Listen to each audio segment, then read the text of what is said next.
So, hello and welcome everybody. My name is Stephen Reed and I'm the founder and director of the Psychedelic Society. The Society had its launch event in this very hall in November 2014, and since then we've amassed 10,000 members, held close to 100 events in 6 cities across the country, and established ourselves as a credible commentator on psychedelics in the mainstream media. The current program of events includes bring and share psychedelic suppers, psychedelic yoga and meditation, psychedelic rhythms dance sessions, and the psychedelic experience weekends, where groups from the UK travel to the Netherlands to trip on psilocybin truffles in the care of experienced sober facilitators. To me, the most exciting element of the society is that it feels like a real community, somewhere where people make new and lasting friendships. In this spirit, I invite you to take a couple of minutes to turn to the person behind you, introduce yourself, and share why you are here tonight.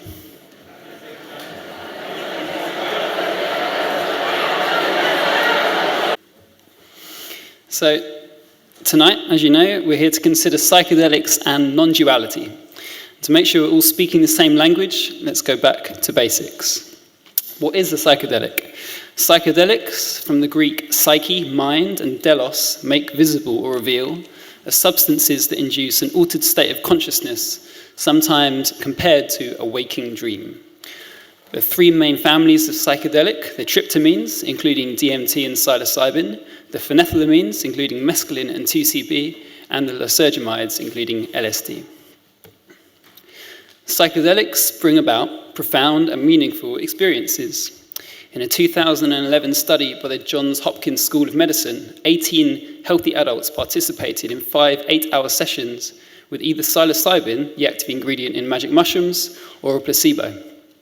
1 month after sessions, 80% of those who received the psilocybin said the experience was one of the top 5 most meaningful experiences of their lives. 50% said it was the single most meaningful experience, comparing it to the birth of a firstborn child or death of a parent. You can hear more about the results of this study, led by Professor Roland Griffiths, in an excellent talk on TED-Med. So why do people reliably describe the psychedelic experience as meaningful or profound? There's a clue in Griffiths' seminal paper on this topic, where he says, in written comments about their answers, the volunteers often describe aspects of the experience related to a sense of unity without content, pure consciousness, and/or unity of all things. In attempting to understand this better, psychedelic researchers have borrowed questionnaires designed to assess mystical experience from the field of psychology of religion. Importantly, these questionnaires were not designed with psychedelics in mind. They were originally used to quantify so-called spontaneous mystical experiences, where people who may simply be walking down the street have an experience that suddenly and profoundly shifts their worldview. The Mystical Experience Questionnaire is designed to explore 6 aspects: unity and interconnectedness, sacredness and awe, a sense of having uncovered some objective truth about reality, feelings of peace and joy, transcendence of time and space, ineffability and paradoxicality, that is to say, the inability to adequately describe the experience in words. And when someone describes having strongly felt all of the above emotions during an experience, we say they've had a mystical experience. And I imagine some of you can relate to this. So the first criteria for a mystical experience, and it seems often the most profound, is a sense of unity and interconnectedness. Indeed, the Psychedelic Society's mission statement is, the Psychedelic Society advocates the careful use of psychedelics as a tool for awakening to the underlying unity and interconnectedness of all things. In philosophy, the claim of unity and interconnectedness of all things, that all is one, is known as monism, from the Greek monos, meaning one, alone, or single, or non-dualism, non-dual meaning not two. Whilst there are non-dual branches of almost all major religions and wisdom traditions, non-duality is particularly pronounced in the Eastern traditions of Taoism, Zen Buddhism, and Advaita Vedanta Hinduism, Advaita being a Sanskrit word meaning not two. An immediate consequence of the non-dual worldview is that if there is a basic underlying reality that is the ground and origin of all phenomena, you're it. To quote Alan Watts, what you are basically deep, deep down, far, far in, is simply the fabric and structure of existence itself. In Hindu mythology, they say the world is the drama of God. Here, God is not something of the white beard that sits on a throne, that has royal prerogatives. God, in Hindu mythology, is the self. My metaphysics is that the central self, you can call it God, Brahman, Tao, anything you like, is all of us. It's playing all the parts of all being whatsoever, everywhere and anywhere. It's playing a game of hide and seek with itself. It gets lost, it gets involved in the farthest out adventures, but in the end it always wakes up and comes back to itself. In this idea then, everybody is fundamentally the ultimate reality. God, not in a politically kingly sense, but God in the sense of being the self, the deep down basic whatever there is. And we're all that, only we're pretending we're not. And it's perfectly okay to pretend we're not, to be perfectly convinced, because this is the whole notion of drama. If you come to the position that there is a single basic underlying reality, you might then ask, what is the character or nature of this reality? This comes with the important caveat that since you are it, trying to define it is, in the words of Watts again, like trying to bite your own teeth or look inside your own head. That is to say, it's impossible to grasp intellectually. In this sense, the questions in the event description are all rhetorical, and you could consider this event closer to a piece of performance art than a traditional lecture. I apologise in advance if you expected to leave with answers of any sort. And whilst we won't obtain any answers, these things are jolly good fun to think about. So, back to the nature of reality. We might ask, is reality mind-like or matter-like? Put another way, does the brain as matter generate mind, consciousness, or does consciousness generate the brain? The philosophy of monistic idealism holds that consciousness, not matter, is the ground of all being. It is monist, or non-dualist, because it holds there is only one type of thing in the universe, and idealist because it holds that one thing to be consciousness. In the words of Sir James Jeans, celebrated physicist, astronomer, and mathematician, I incline to the idealistic theory that consciousness is fundamental, and that the material universe is derivate from consciousness, not consciousness from the material universe. In general, the universe seems to me to be nearer a great thought than a great machine. So that's enough from me. Hopefully I've whet your appetite for the three amazing speakers you're about to hear from. And first up, we have Peter Russell.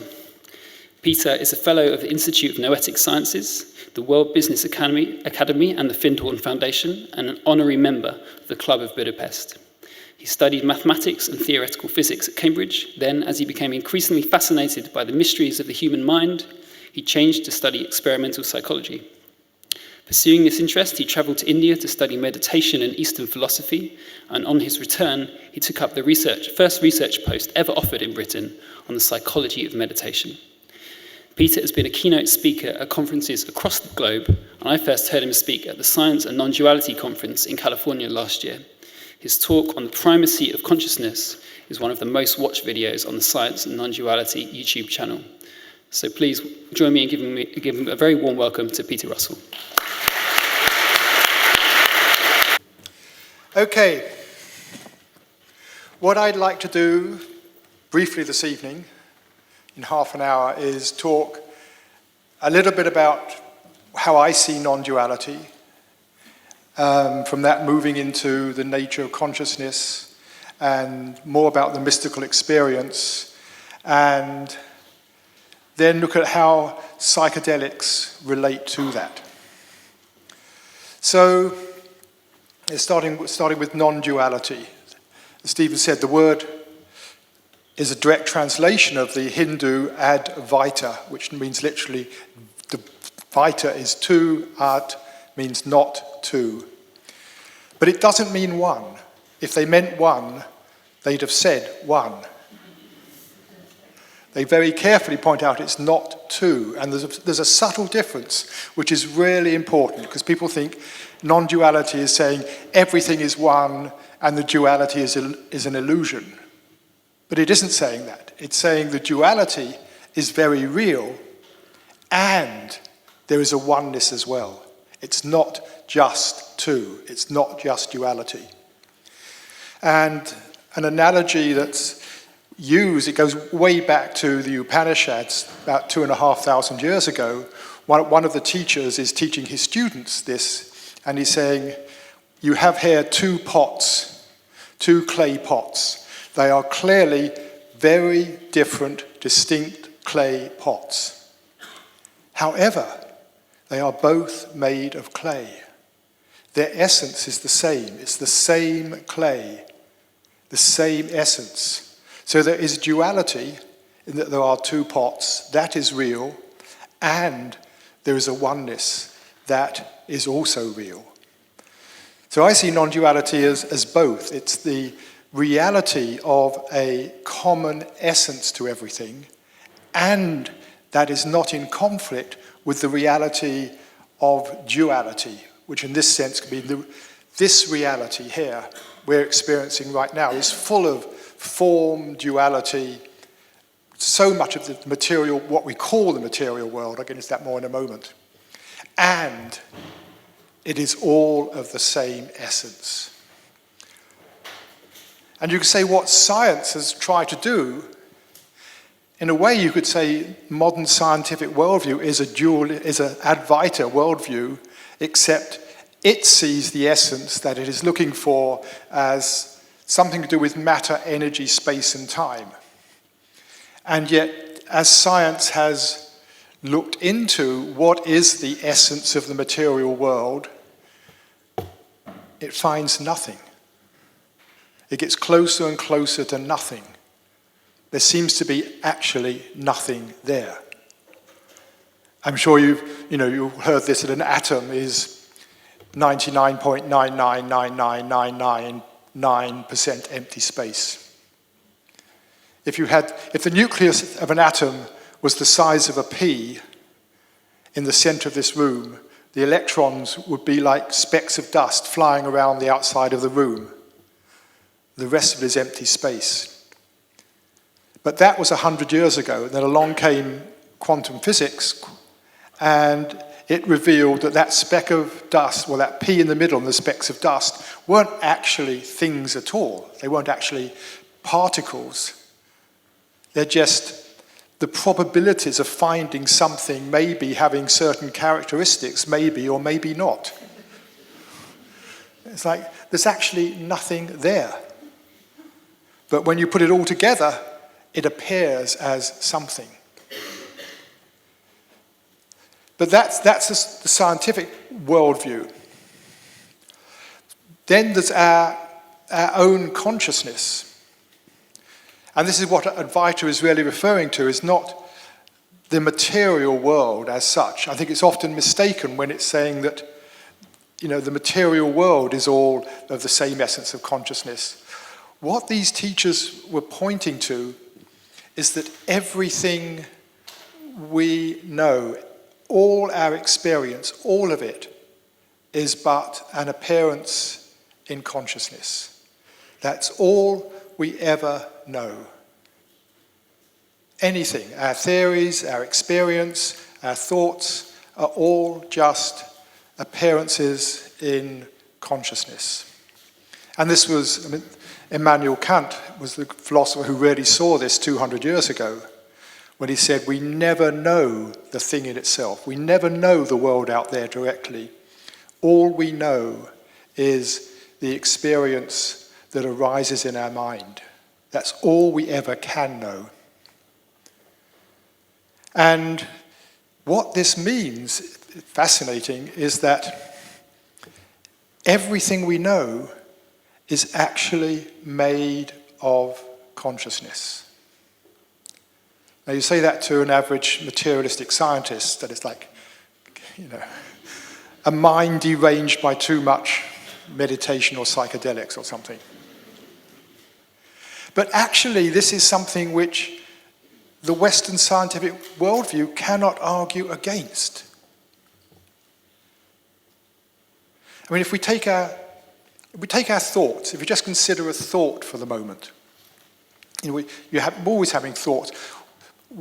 What are thoughts made of? I mean, on one level, they're made of, a voice inside your head, or words, or ideas, or pictures. But what are they actually made of? What's the stuff of them? And it's clearly not matter stuff. Your thought is not made of quarks or electrons or whatever matter is supposedly made of. The only thing we can call it, the best we have in English, is mind stuff. They're made of whatever the mind is made of. Thoughts are made of mind stuff. In Hinduism, Sanskrit, it's the word chitta. Chit means consciousness, and chitta means of consciousness. Thoughts are composed of consciousness. They're an activity in consciousness. And that much is obvious. A thought is an activity of consciousness. Then you step back a bit and say, well, what about your experience of the body? You close your eyes, you notice various sensations. These also are just an activity appearing in consciousness. And then you could say sound. If you hear music in your mind, if you imagine music, what is that music made of? It's made of chitta. It's actually another activity of consciousness. It's just consciousness arising in the form of music. If you're actually listening to music where the stimulus is coming from the outside world, it's no different. The sound waves are impacting the air, and the brain is very cleverly putting together its image of what is out there, and you have this experience of music. But again, the experience is composed of chitta, of consciousness. And we can all begin to relate to that. Where it gets tricky is when we open the eyes. And we have to accept that the same is true of this visual, spatial world we appear to live within. The same thing is happening. But now, because vision is so strongly spatial, we are seduced into believing we're seeing the world directly. But what we're actually experiencing is another arising in consciousness. That this is all that we're experiencing. The actual experience itself. I'm not talking about whatever there is that may or may not be out there. The actual experience itself is another form arising in chitta, arising in consciousness. And this is really hard to see because we get sucked into this spatial world. And I think one of the things that really confuses people in this realm is we get caught up in thinking, the world I see is somehow the real world. But it isn't. And this is what Kant was saying, we never know what the real world is. And so this is almost the most mind-blowing bit, is to realize that this spatial world I see, this visual spatial world, is composed of chitta, of consciousness. But that's one thing that psychedelics can sometimes reveal, is you begin to see that creation of this visual spatial world can begin to dissolve, and you begin to see through it, or see somehow how it's being created, or to see the different fields in it. I think it was Stan Grof who said, one of the very early LSD experimenters, who said, once anybody's had a psychedelic experience, they can never again believe in the reality of the world they experience, the outside world. They can never again take it quite as seriously. They've begun to reveal that everything isn't quite as it seems. So,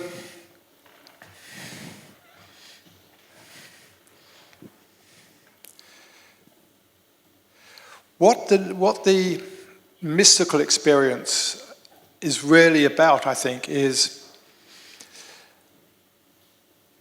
being able to step back from the appearance that is occurring in chitta, the appearance that is occurring in consciousness, and to recognize the other reality, which is the reality of that which is knowing the experience.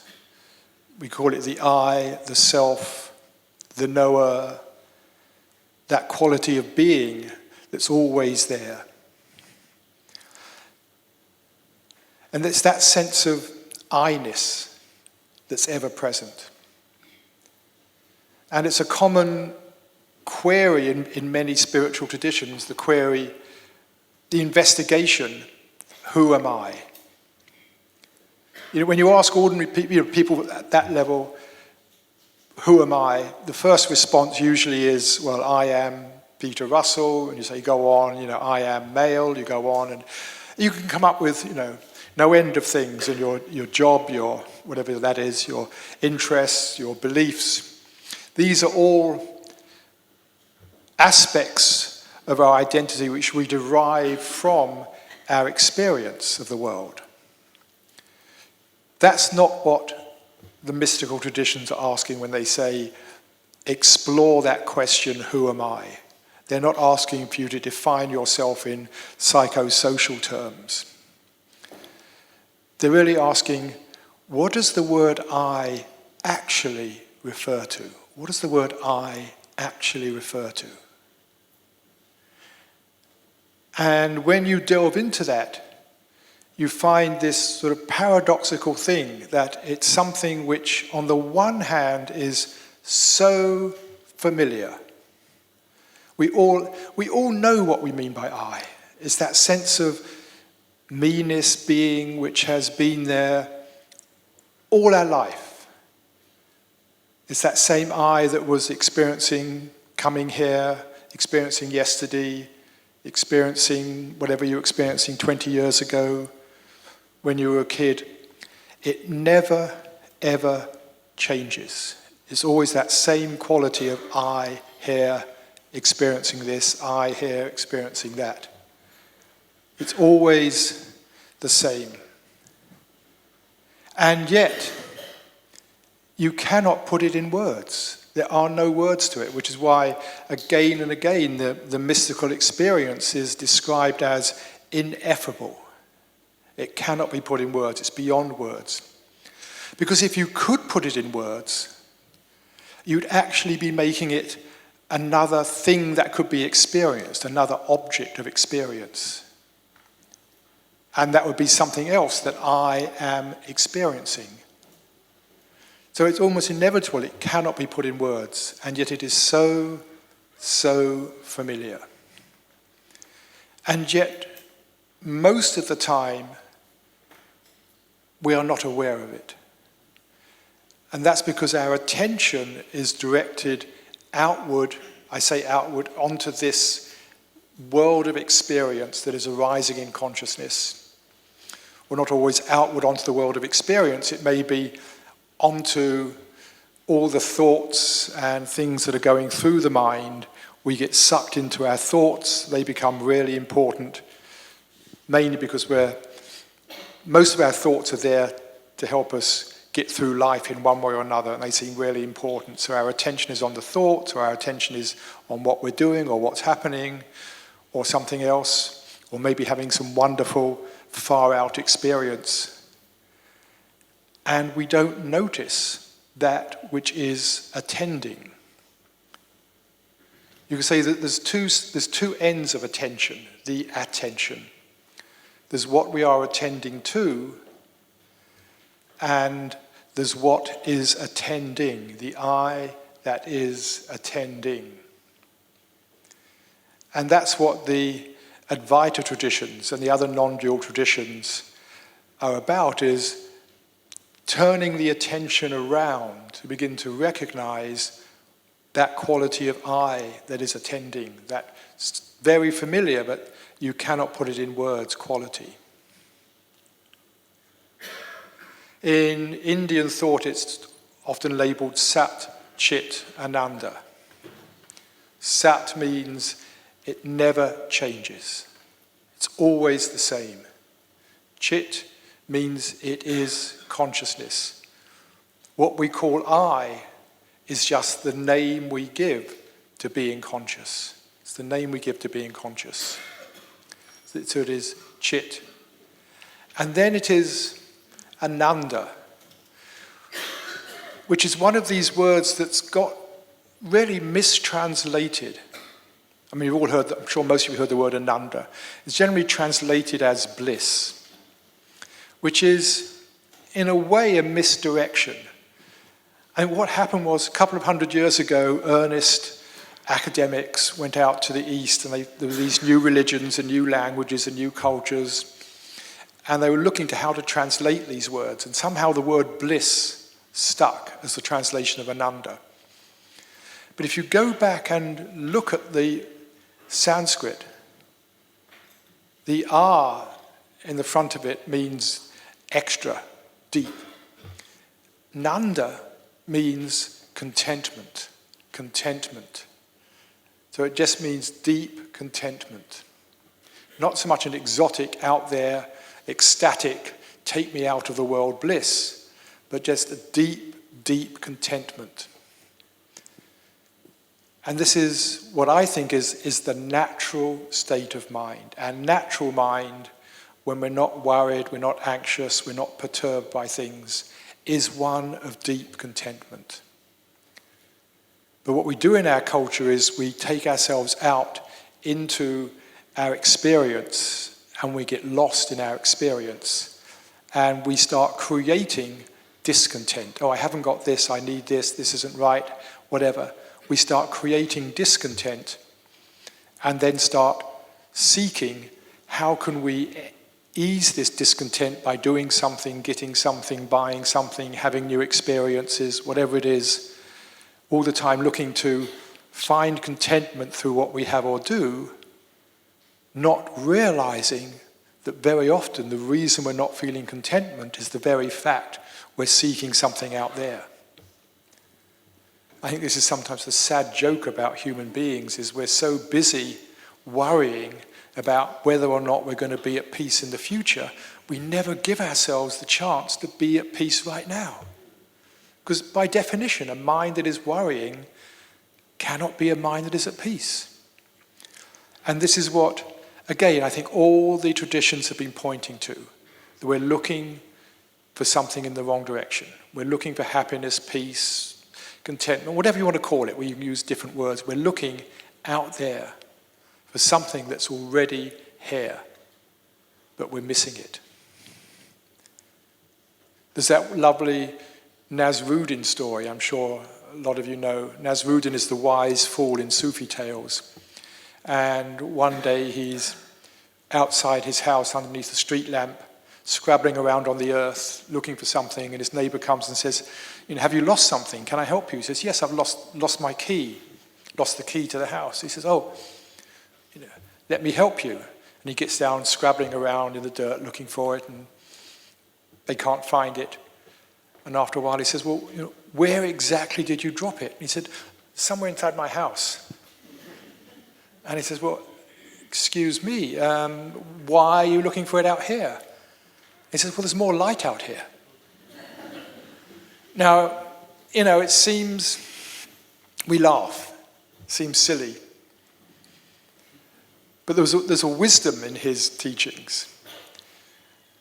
And that is what we do in our culture. We're almost hypnotized from birth onwards. If we're not happy, do something. Look out there in the material world, because that's the key to happiness. The key we've lost is an inner key.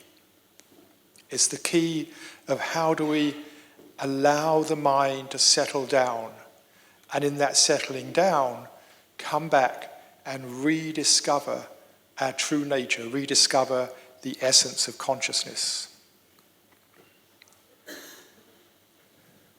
And that involves, in one way or another, stepping back from our experience. Just want to see how I'm doing for time. I should be moving on. There's lots more to say, but... So let me just...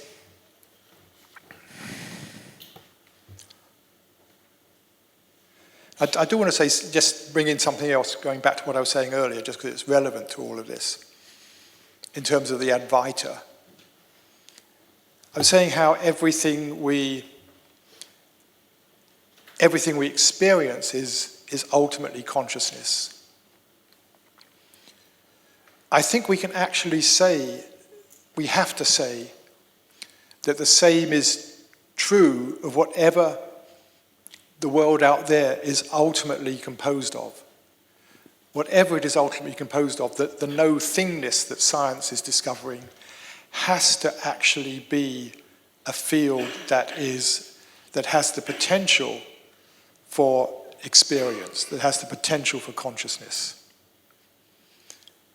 Because if there is consciousness, because we are conscious, it's the only thing we know for sure is that we are conscious. I mean, right now we could all be sitting in the Matrix. But if we were all sitting in the Matrix, we would still be experiencing. So the one thing we can say for sure is that we are conscious and that every other being is conscious. And if you track it all the way down, you have to come to the conclusion that consciousness is an essential characteristic of the cosmos, not just in terms of the foundation of everything we know, but also of the cosmos out there. So what is happening when we reconnect with the source of our experience, we reconnect with the I, that pure consciousness, we are reconnecting with not just our own essence, but we are reconnecting with the essence of the cosmos. And Stephen alluded to this, that's where I think the idea of God comes in. Again, going back to Hindu teachings, they say Atman is Brahman. The essence of I is the source of everything in the cosmos. That my innermost essence has to be the essence of everything it is.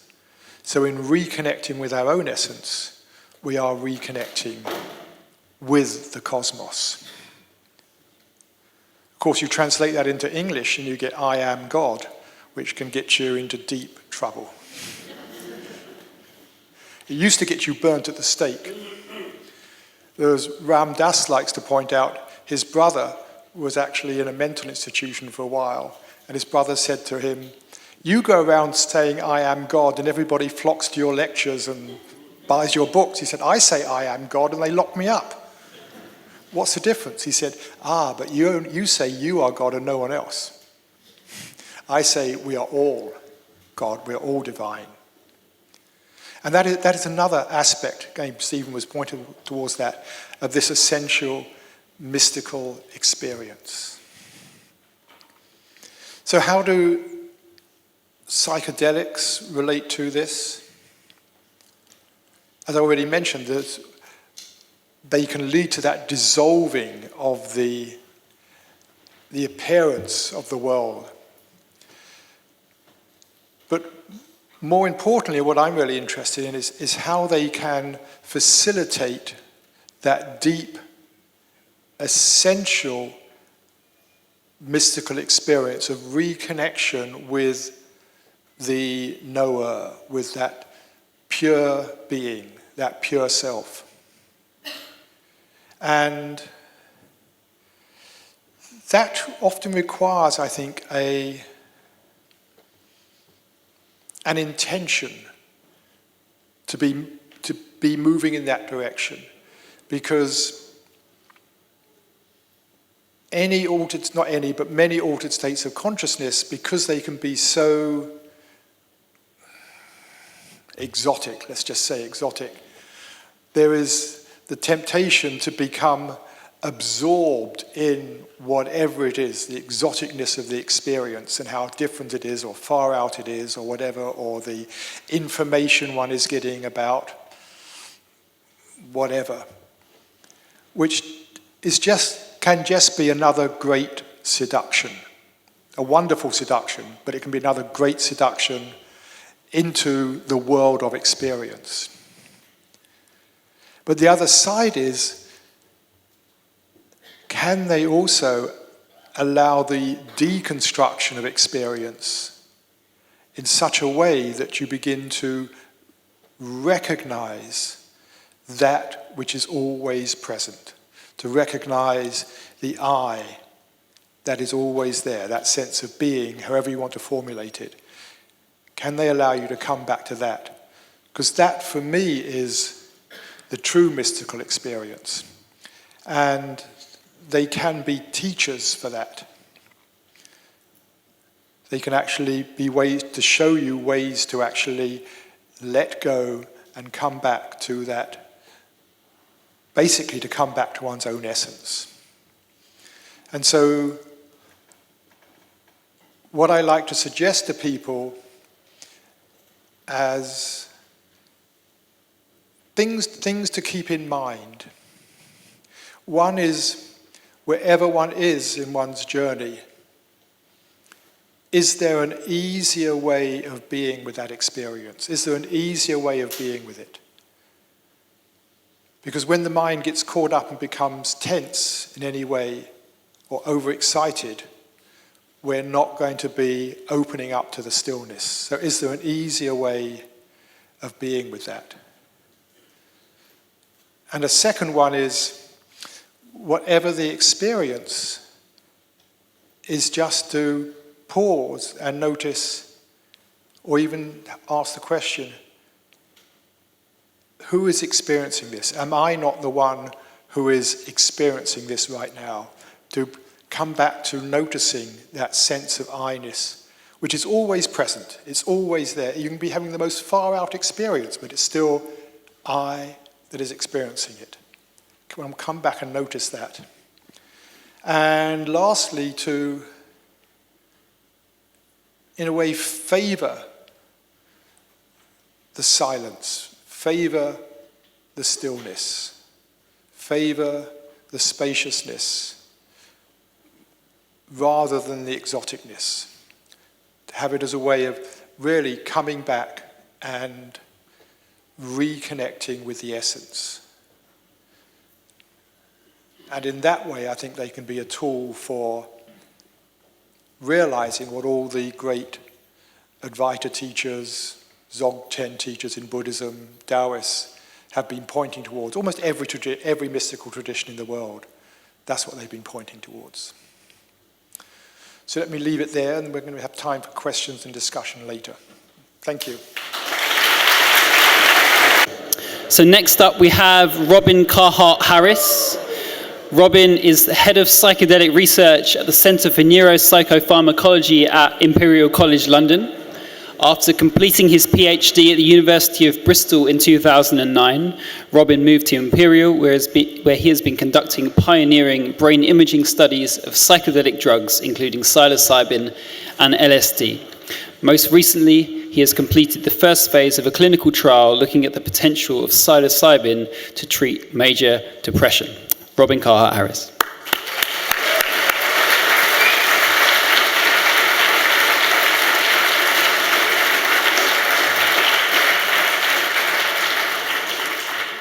Thank you, everyone. It's a pleasure to be here. I think I've perhaps been chosen as the materialist in the middle for perhaps a non-materialist audience in general. So this is a special challenge for me, but on some level it was one that I wanted to take up and embrace, because I have a feeling with this area, psychedelic drugs, there's often perhaps an excessive amount of sort of preaching to the converted.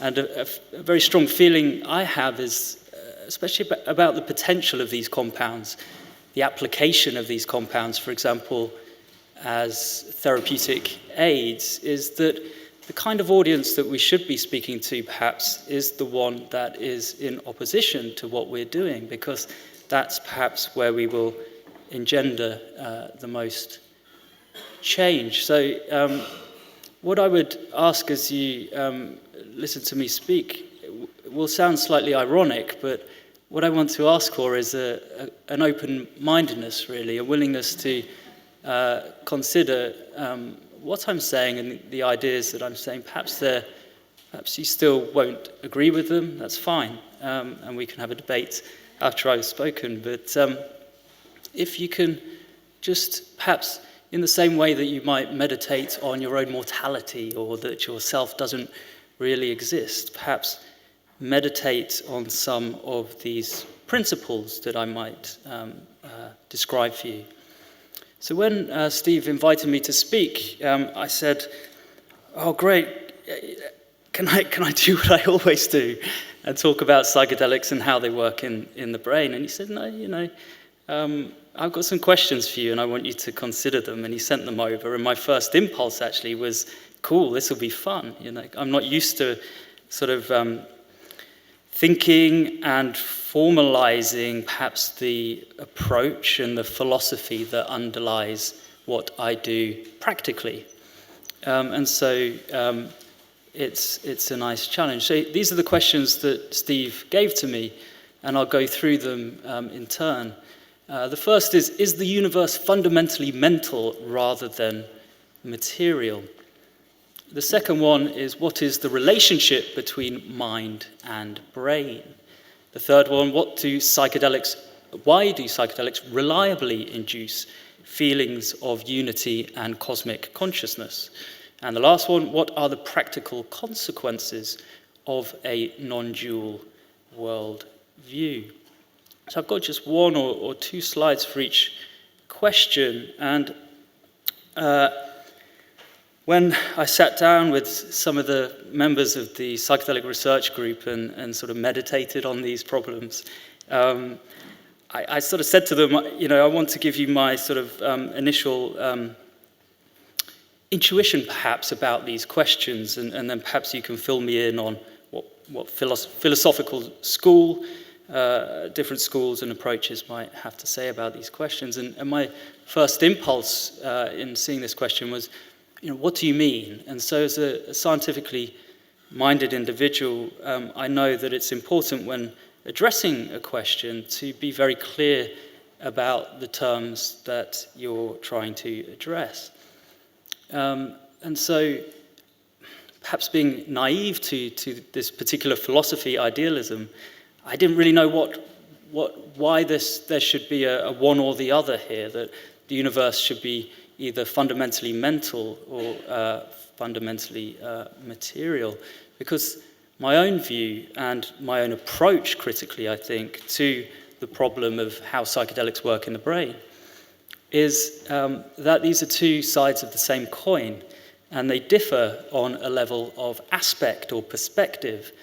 And so before I embarked on my PhD in psychopharmacology, I actually studied psychoanalysis. And so this is a kind of common problem, really, and it was one that was talked about in the sort of dialogue between psychoanalysis and neuroscience. And the term that I heard described for the kind of view that I felt I held is one of dual aspect monism. And so it is this idea that the mind and the brain are flip sides, essentially, of the same thing. You could think of, for example, images like this classic face and vase image where you could either see the faces there or you can see the vase. So the challenge, and I suppose the question that I want to put back would be, why not both? For me, intuitively, it makes sense to think of things in that way.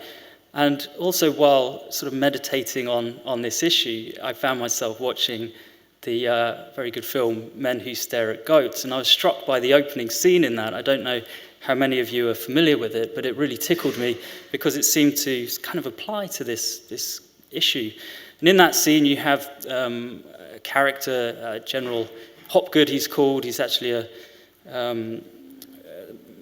meant to be somebody else who actually existed, who sort of practiced some of the sort of themes that are entertained in this particular film. And it's quite a nice opening sequence where he's staring intently at the wall of his office, and he says to one of his colleagues, he says, Boone, I'm going into the next office. And then he gets up, and with great determination, he paces into the wall and slam, and he falls back, and then he says, damn it. And I just wonder if it is true that there is no thing, then why it isn't possible to pass through solid objects. You may believe that still you can, but I would challenge you to show me the evidence for that. And what's telling when you look at the extras of this film is that it's quite interesting to hear the thoughts of some of the actors, and Kevin Spacey's actually in this film, and something that, again, sort of resonated with me on a kind of psychological level, trying to understand what would be appealing, perhaps, about idealism and this way of thinking, because I can acknowledge that it is appealing. It's nice. It sounds nice. It's sort of heartening in a way. It's enjoyable to sort of possess this sort of view, and to an extent, aspects of the psychology I actually agree with. But here's Kevin Spacey sort of talking about the film and saying, there's a part of you that really wants to believe that it's possible. I think there's something quite telling in that, perhaps. So as I move on, I've kind of started with the most provocative slide of all, but nevertheless, I think it's important if you think a particular way and you practice those principles, I suppose, that you stick to what you believe is true, and so I think it's important to be honest in that respect and to face these things head on. And so some of the inferential errors that I think may be sort of part of a worldview that sort of excludes, it seems, materialism, are things like projection, anthropocentrism, one of the most difficult words there is to say, which is projecting into things our own quality of consciousness. And you might think, well, why would we do that? Why would we do that psychologically? But there is something very characteristic about humans, and that's our capacity for mentalizing or theory of mind, our ability to take another person's point of view and take it on board. But you could imagine that capacity that we have could be sort of used excessively. We could overshoot with theory of mind, and that way of thinking you might associate with things like animism, imagining that inanimate things actually have the quality of consciousness that we have, and the reason that we might do that is because of this fundamental characteristic of the human condition, to be able to take another person's point of view. Also, these ways of thinking can be wishful. We can be thinking things because we want to believe them, as Kevin Spacey was appealing to. And in a similar way that we can be biased by what we want to believe, we can be biased by what we fear. And that would be applicable in the context of paranoid thinking. So I just want you to be cautious, and when I appeal for open-mindedness, perhaps this is, again, something that I would appeal to you to take on board, is to look out for potential inferential leaps, where you're presented with some evidence that seems to make a lot of sense. It's quite difficult to challenge, but then all of a sudden there's a leap, there's a jump, and I think I'd ask you to question what is the foundation, what is the evidence base for any such leaps. Another potential sort of cause, I suppose, or source of an inferential error is something that's referred to quite commonly in psychoanalysis, actually, of splitting. Another way to refer to splitting is black and white thinking, the tendency that we might have, especially in conditions of uncertainty or mystery, to want to take a very firm and assured view about something that then, by the effect of that, will work to cessate that level of anxiety and make us feel better about the problem. It's something that you see commonly in religion, something that you see commonly in fundamentalism. So it's worth just being conscious, perhaps, of that way of thinking. So I've taken a long time on my first slide, but let's try and get a bit of flow with the others. So the second question I was given was, what is the relationship between mind and brain? And so again, when I talked to the guys, I said, I think between us actually, that this question assumes already a duality, that we have different things here. And this is a duality, as I've already suggested, is one that I acknowledge. There is a difference in our perspective, or the aspect with which we look at the phenomenon. We might look at the material brain, or we might look at subjective experience and the psychology of experience. I think something that I imagine really isn't sort of questionable, but I'd be interested to hear someone question it and also hear the evidence base, that there is such a vast amount of evidence for a strong association between a particular organ in our bodies, of course the brain, and subjective experience. So perhaps a more sophisticated question, a more specific question, which is the kind of thing that you have to force yourself to do in science, is to think very carefully and clearly about the questions that are being posed and to try and deconstruct them and to try and define your terms. Perhaps a more meaningful question would be, at what level of the system, I'm referring to the brain, should we look for the emergence of this very abstract and perhaps unusefully abstract word we call consciousness? Now, I was given an agenda to address here, so what I haven't done is do what I usually do and tell you about our research looking at how psychedelic drugs work in the brain. But even so, you know, another sort of responsibility of a scientist is to sort of put their neck on the line. If they have an idea, if they have a hypothesis, a prediction, they should be able to state it clearly and then put it to the test. And so with that sort of principle in mind, I would say, where should we be looking for this thing that we call consciousness? First of all, I would say perhaps we should break down what we mean by consciousness. Perhaps let's think about one aspect of consciousness that maybe arguably is human-specific, like our capacity for self-reflection or self-consciousness. And then we look at where in the brain and what processes, what interactions, what dynamics critically, where should we be looking and when should we be looking in that respect. And so I would propose that we should be looking at high-level networks in the brain, large-scale networks with regions that are distributed in space. Such networks would include the default mode network, dorsal attention networks, salience networks. This isn't that kind of talk, so I can't really put more flesh on the bone in that respect, but perhaps, you know, some other time.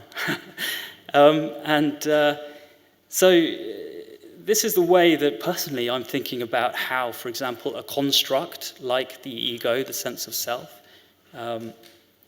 how we may think about its neural correlates. And so, for example, we have evidence to associate a certain network in the brain and its integrity, this is the default mode network, with people's experience of the self, and critically under psychedelics, the compromising or the breakdown, the dissolution, the decomposition of that sense of self.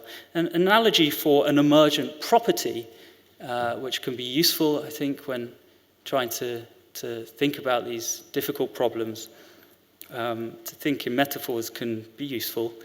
And so we might think of the emergence of nationalism if we think of people collectively together, and then this idea, this abstraction of nationalism, that it's meaningful, that it's a real thing, emerges at a certain level of organization. And I would say something like the ego or self-consciousness could be thought of in a similar way. So some more hypotheses that consciousness is an emergent property of a complex hierarchical system. The emergence will occur in the processes, in the dynamics, in the interactions, not, this is critical, not in any specific isolated unit. So we can't say, as people once did in a kind of phrenological sort of way, prefrontal cortex, consciousness, that's what defines humans, you know. So it's the way mainstream neuroscience, cognitive neuroscience is tackling this problem now is to think of dynamic networks and their interactions. And when given this question of what is the relationship, I think one of the reasons why we struggle with this difficult problem, and I do concede it's certainly not an easy problem, is that we have a tendency to think of the relationship between the mind and the brain as in a linear way, that materialists are somehow proposing that mind is caused by the brain and that's the end of the story. And what I would say, and what is, you know, strongly supported empirically, is that this relationship is circular, that mental states can influence the brain. And so this chicken and egg issue is a sort of misnomer in a way, because there's a reciprocal causality going on, that each can influence the other. So again, the approach that I take as a scientist to problems such as this, and a more specific problem, which is the focus of my research, is to be pragmatic, is to be optimistic that these problems aren't too difficult to solve, and so therefore we should just give up and come up with some other theory about, I don't know, morphic fields or something. That you know, we should be principled, we should be pragmatic, and we should be led really by evidence and an evidence base. So the third question I was given was, why do psychedelics reliably induce feelings of unity and cosmic consciousness?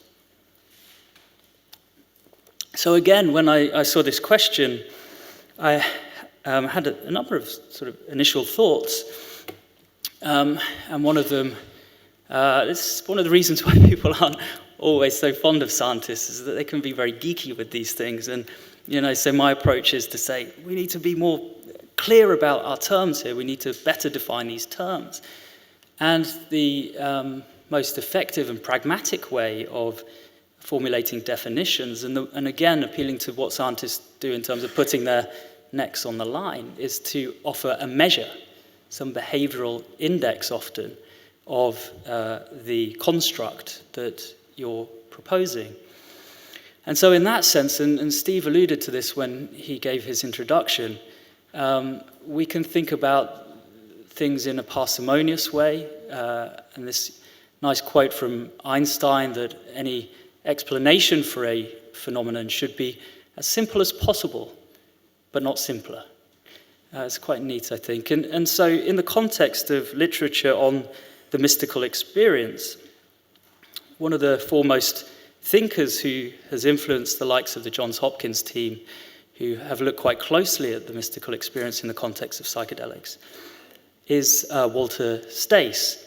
And he said of the mystical experience, a term I'm not entirely fond of because it appeals to mystery or an unknowing, and as a pragmatist, I would challenge that and say, we can know something about this.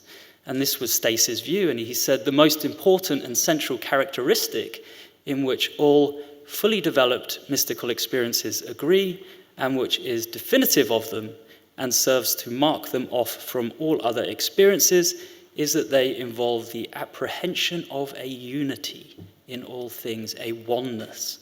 And Stace called this the unitive experience. And so some of the items that we give to our participants when we administer them psychedelic drugs and look at brain activity and such like, include the following: experience of oneness in relation to an inner world, experience of the fusion of your personal self into a larger whole, experience of unity with the ultimate reality, and so on. So there's no challenge here to those experiences that people have. There's no will or effort to depreciate the subjective importance of these experiences and to say somehow they're fallacious or erroneous. That's not what I'm doing. And I see, as I suggested earlier, appeal in depth psychologies, appeal in Eastern philosophies, but I would say, perhaps what differentiates me from perhaps an idealist view is that these are things that I think we can get some handle on, that they are more tangible than perhaps, ironically, we might want to believe.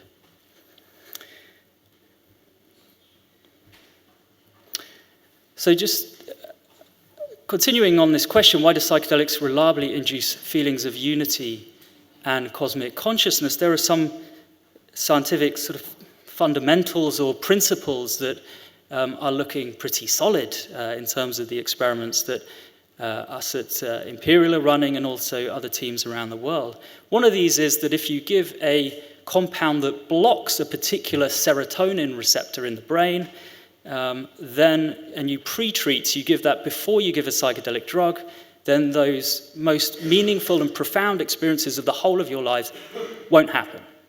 So I think there's something to really, again, please reflect on and meditate there with a principle. There isn't any magic here. It may feel magical in the sense of wonder and an awe about the incredible qualities of nature, but beware of those inferential leaps where you think, this is the most profound thing that I've ever experienced. It must be some magic underneath it. I would say let's keep our feet on the ground. We've got some principles here. We've got some empirical evidence to guide us. And one of these is that if you block this particular serotonin receptor, essentially you won't have a psychedelic experience. Also, the affinity or the stickiness of a psychedelic compound for this serotonin 2A receptor correlates very strongly with a psychedelic drug's potency. So these are principles that we can't easily refute, or I would challenge people to do that perhaps. Also, the relationship between psychedelics and the unit of experience is dose-dependent. So it would be wrong to say too sort of strongly that these compounds reliably produce those experiences, because at lower doses they simply don't. And so the relationship is only really reliable, and I would say it's pretty reliable, having run a clinical trial recently looking at psilocybin as a treatment for depression and giving really quite a high dose, very much in the ballpark of what the Johns Hopkins team had given in the context of the study that Steve cited, 25 milligrams. So these unit of experiences probably occurred in about half of our patients. So there is some reliability, but it's not absolute.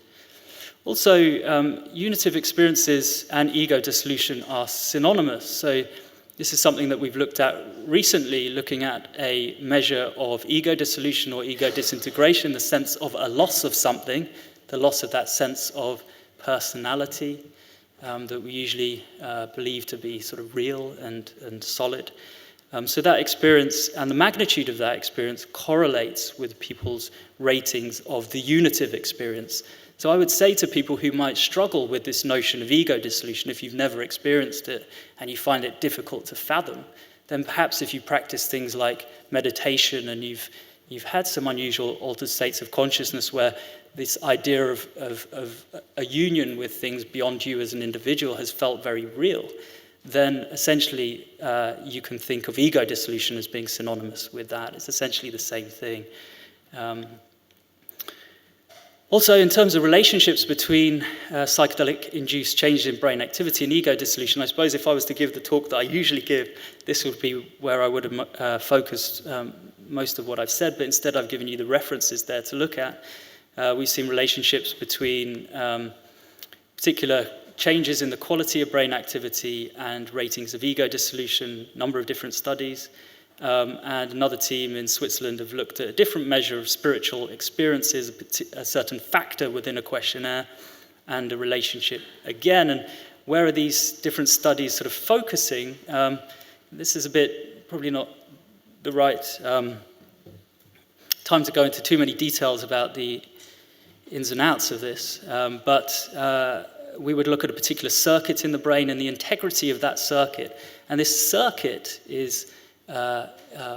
would be found within the default mode network that I talked about earlier. It's a parahippocampal, retrosplenial cortex, posterior cingulate cortex circuit. So if you are interested in this, I would suggest that you look into these papers perhaps.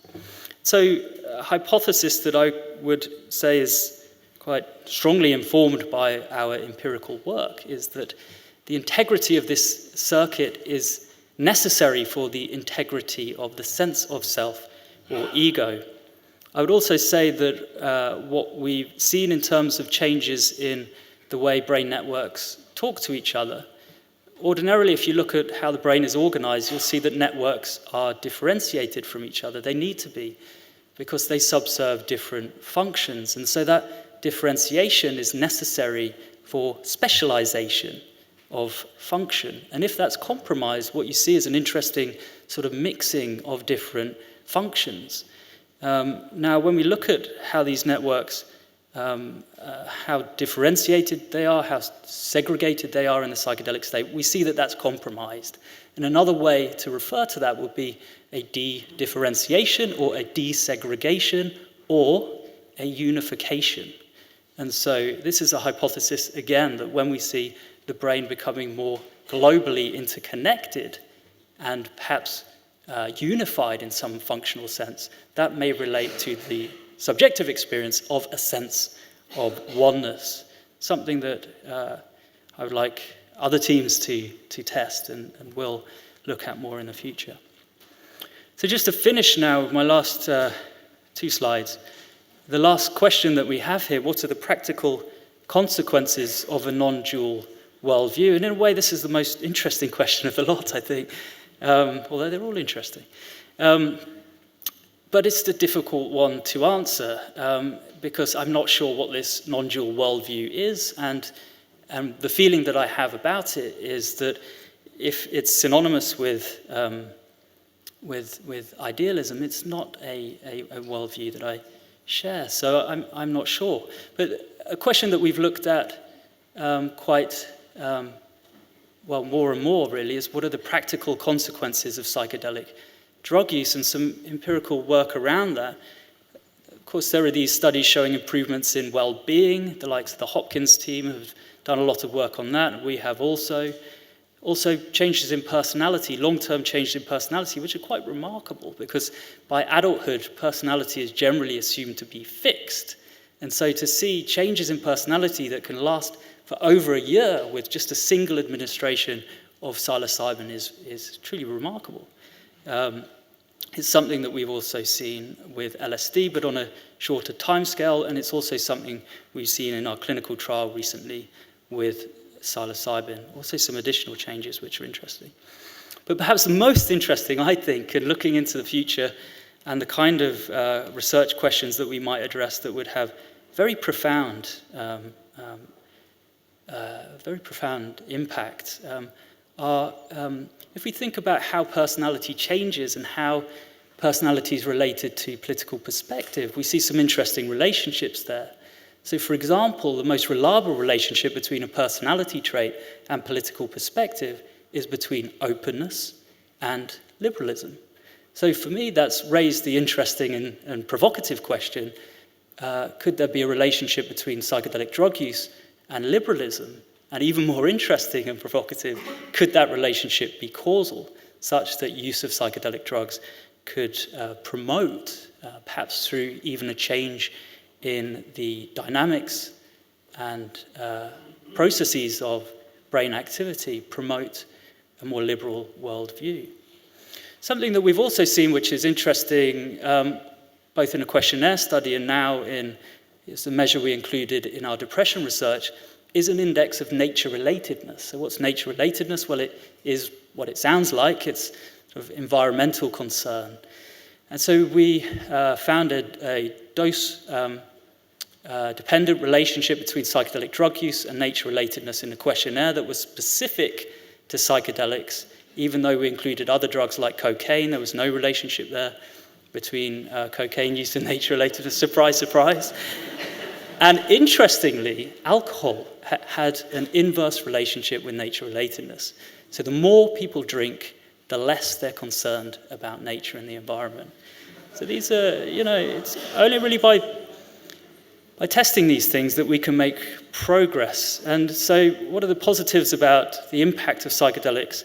Well, this principle that they are fundamentally mind-revealing, soul-manifesting, I believe is true, especially having sat with the patients in our recent trial. Some of the revelations that they describe are truly profound and resonate at a very deep level as very deep and fundamental truths. And so this is why I was enjoying that aspect of Peter's talk around these themes, because I think they're important and I think they're true. But then is there a negative there? Is there a danger? And so what I would sort of, again, appeal to you to consider is that maybe there is. Maybe there's a danger in overshooting sometimes. And if one's boundaries between self and other or objects are compromised, then perhaps our hold on reality may become frayed, and then we may leave ourselves open to some errors of inference, to rather than seeing things as they really are, perhaps seeing things in a paranoid way, perhaps seeing things in a wishful way, perhaps seeing things in a superstitious way, perhaps being drawn into pseudoscientific ideas that don't really have any empirical foundation, and perhaps looking at these compounds and what they do in a sort of uncritical, romantic way. And so, these are challenging things to say, especially to an audience like this, but I think they are things that you should really take seriously, that there's a responsibility to relearn from these very powerful compounds in a responsible way. So now, just to finish a defense of science, it puts its theories to the test. I think that's its great strength. It doesn't just wildly, loosely speculate about what things might be. It formulates a hypothesis, and then it puts it to the test. And it learns by getting things wrong often. And so by that nature, it's progressive. It works in a sort of evolutionary way. Also, as I said, endeavors to formulate its theories, its hypotheses carefully and clearly. It should maintain an open-mindedness. Perhaps it doesn't always. I would concede that. And it should respect evidence. And so that's, again, something that I want to sort of stamp in as a principle to consider. Now, very importantly, and I think because materialism can feel not so nice for people to sort of acknowledge, a bit like Freudian theory in a way, is that it doesn't always, it feels like it may depreciate certain phenomenon, that maybe there's this reductionist agenda that's going to, like Dan Dennett said, explain consciousness and then there's no fun anymore. And I would say at least our approach at Imperial, and I think the majority approach when looking at psychedelics and how they work in the brain, there is no effort to depreciate these very profound and meaningful and often very, very useful experiences that people have. So the science, materialism really, I mean there, is not necessarily at odds with these philosophies that you enjoy. What about the dangers of science? If sort of bigging it up, I should be conscious of how it may be used in a negative way.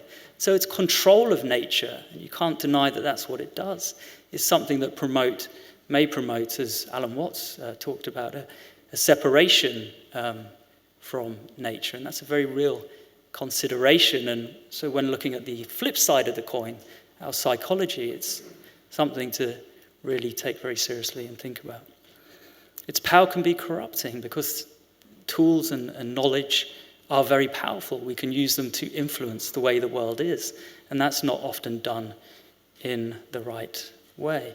It can be arrogant and it can be exclusive as well. And that's something I think that can be off-putting for people, that they think, oh, you have to have this breadth of knowledge to really, be part of the gang, to digest this material. And I think that's a real shame. And so one of the challenges for people like me and our team is to try and make our work accessible, We can do that through the likes of metaphor. If we do that kind of thing, we should be able to say that these metaphors, these more simplistic ways of thinking, rest on solid empirical grounds. So I'd just like to thank the team who helped me compile this, particularly Luke Williams, who gave us a kind of turbo course on philosophy. And thank you very much for your attention.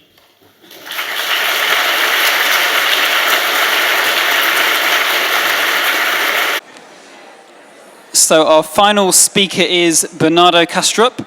Bernardo has a PhD in computer engineering with specializations in artificial intelligence and reconfigurable computing. He has worked as a scientist in some of the world's foremost research laboratories. Bernardo has authored many scientific papers and philosophy books. His latest book is More Than Allegory, scientific papers, on religious myth, truth and belief. Next to a managerial position in the high-tech industry, Bernardo maintains a popular philosophy blog, a video interview series, and continues to develop his ideas about the nature of reality. Please give him a warm welcome.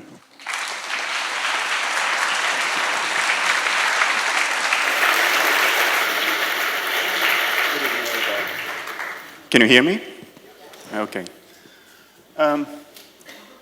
When I prepared this presentation, I didn't have in mind what would be discussed before Peter's presentation, Robin's presentation, which were great presentations. So I'll try to verbally link as much as possible to what has been said before. In particular,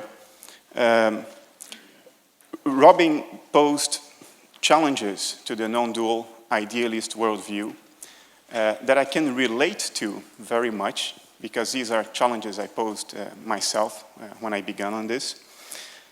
These are the challenges he posed, I think, are entirely valid. And I would go even further. I would say that it is extremely important to pose these challenges for anyone who endorses or who wants to endorse a non-dual / idealist worldview. If we are to be honest in our search for what is true, as opposed to what makes us comfortable, we have to address those challenges. It so happens that my talk tries to address those challenges anyway, so I'll just try to go through the talk I prepared and link verbally to what Peter and Robin mentioned. A rigorous defense of non-dualism, idealism, would take more than the half hour I have. So I will just give you hints and pointers and try to describe a consistent thought line, a coherent thought line. But to go in depth into this, we would need a little more. I'll start by trying to appealing to this community and the experiences you probably have. I come from a country where psychedelic use is legal to a large extent. I come from the Netherlands. So for me, these things are not taboo. I'll talk openly about it. I think you recognize that during a trip, during the trance, cognition is extremely vivid. We see and hear things, and we have insights that are extremely powerful. In the study of Rick Strassman back in the mid-90s at the University of New Mexico, many volunteers described the DMT experience as more real than real. For them, even for weeks after the experience, this was the dream. This was the hallucination. What do I mean by this? This, here, right now. You looking at me, having the thoughts you're having, and so on. And there is a sense of expanded awareness that is difficult to describe, but if you have had the experience, you can relate to this. So, and yet, the trip is clearly mental. You are sitting on a couch or lying in bed. Often you have your eyes closed, your ears plugged, and you're going through that ocean of experience, which is entirely mental. Your body is not going anywhere. Your eyes are not open. So what that shows you is that as far as the qualities of experience are concerned, they can be entirely mental. In fact, they are by definition entirely mental. Qualities are mental. What is not mental are structures, structures that are quantified, abstractions that work as explanatory models to explain the patterns and regularities of the qualities of experience. Those are abstract.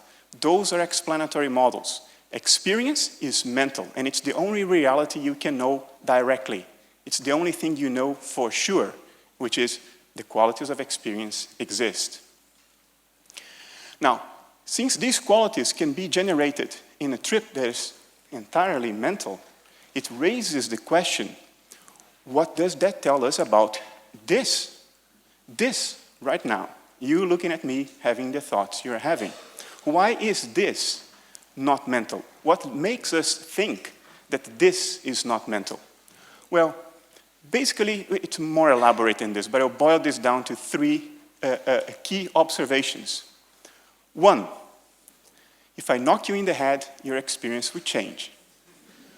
If you drink alcohol, your experience will change. If you physically interfere with your your brain processes, your experience will change. Actually, psychedelics attest to that. You're ingesting a substance, and hey, there you go. Your experience will change rather dramatically.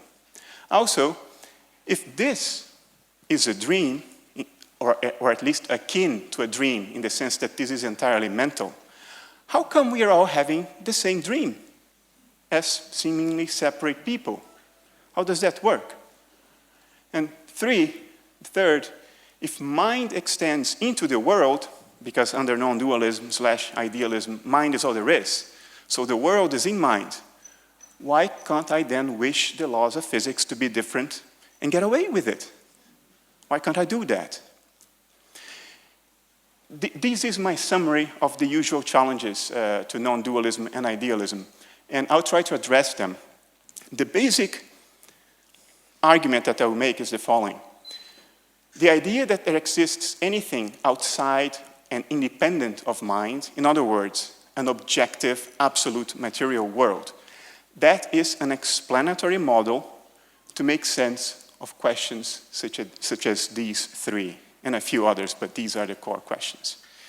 It's an explanatory model, not an empirical fact directly available to experience. It's a thought model, an abstraction, an explanation, not something that you can directly know to be true. So if we have another explanation that is better in the sense of explaining more with less postulates, less inferences, in other words, in a more parsimonious way, then we should consider that other explanation as a viable possibility. If that other explanation can make sense of these three things in a more parsimonious, more explanatorily powerful way. That's what I try to hint at in the time I have today. Before I start, though, let me just define some terminology that I'm going to use. I'm going to use the words mind and consciousness interchangeably. Often they are not used interchangeably. I will use them as interchangeably. And what I mean by mind consciousness is that which exists if there is anything, it is like to be you. If there is anything it is like to be you, then you're conscious, then you have mind. That's all. So, for me, self-reflection, metacognition, re-representation, these are configurations of mind, configurations of consciousness. The presence of consciousness is given by the presence of qualities, qualia, not the presence of self-reflection. In other words, you can be conscious and you can experience even if you don't know that you are conscious, even if you don't know that you are experiencing. Okay? This is how I will use the words. So I can truly buy into the idea that self-reflection can be eliminated without contradicting my position that consciousness can never be eliminated, for the same reason that I can reconfigure something without destroying that thing. All right. Now, for the next 20 minutes, I will ask for your undivided attention. It's a very difficult challenge to try to present a more or less rigorous argument that goes against the entire mainstream of our culture for the last 200 years. So give me your 20 minutes. Hopefully it will be worth. All of you can follow it. It's not difficult. I'm not going to use technical jargon most of the time. And when I do, I will define it. We can extract some more undeniable facts about reality. Since there is experience, there is that which experiences. Actually, one can write a paper about this deduction alone. I don't mean that there is a person or that there is an entity with a certain ontological status. I only mean that experience entails, and I will use a definition that's not mine, experience entails a point of view coupled to a field of qualities. If you experience something, that whatever you experience from a certain point of view, that point of view is that which experiences, which is not necessarily different from the experience itself. I will argue that it is not, in fact, okay? Whatever else it may be, brain function is a perceptual experience. It is only known insofar as it is perceived, even if through the aid of instrumentation. The output of a functional brain scanner is only known insofar as somebody looks at it. If nobody ever experienced it, it might as well not exist, right? So whatever else it may be, brain function is certainly a perceptual experience. Third fact, we can know for sure, whatever physical means, the brain is a physical system, like the rest of the cosmos. It's composed of atoms and force fields that we can measure and know that exist throughout the cosmos. If you look at an exposed brain under a surgeon's knife, there's nothing really particular or magical about that, right? It's a chunk of meat. It's not a muscle, but it looks pretty much like a chunk of meat. So these three things we know in addition to the three facts of the previous slides. Now the question is, how do we explain these things in the simplest, most parsimonious, and most explanatorily powerful way? Materialism is an alternative.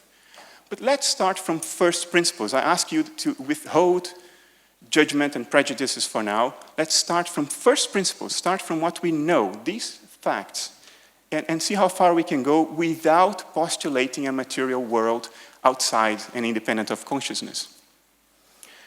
The first thing to postulate or infer in the name of parsimony is to say that that which experiences and experience itself are of the same intrinsic nature, in the same way that ripples are not different from water. There's nothing to ripples but water. In the same way that there is nothing to a dance but the person dancing. In that same way, my postulate is that there is nothing to experience but that which experiences in motion. In other words, experience is an excitation of that which experiences, in the same way that ripples are an excitation of water or that a dance is the movement of a dancer. Right? We avoid postulating a new ontological category when we do this. We also know that there are two experiential perspectives. Robin referred to this as the two sides of the same coin, which I endorse up to a certain point, because there is an ontological assumption built into that which I don't make. But for now, it's useful to link to what he said. Brain function is the extrinsic appearance of something that is intrinsically experienced. I have the experience of seeing you all right now and have a bright light on my face. This is my intrinsic view.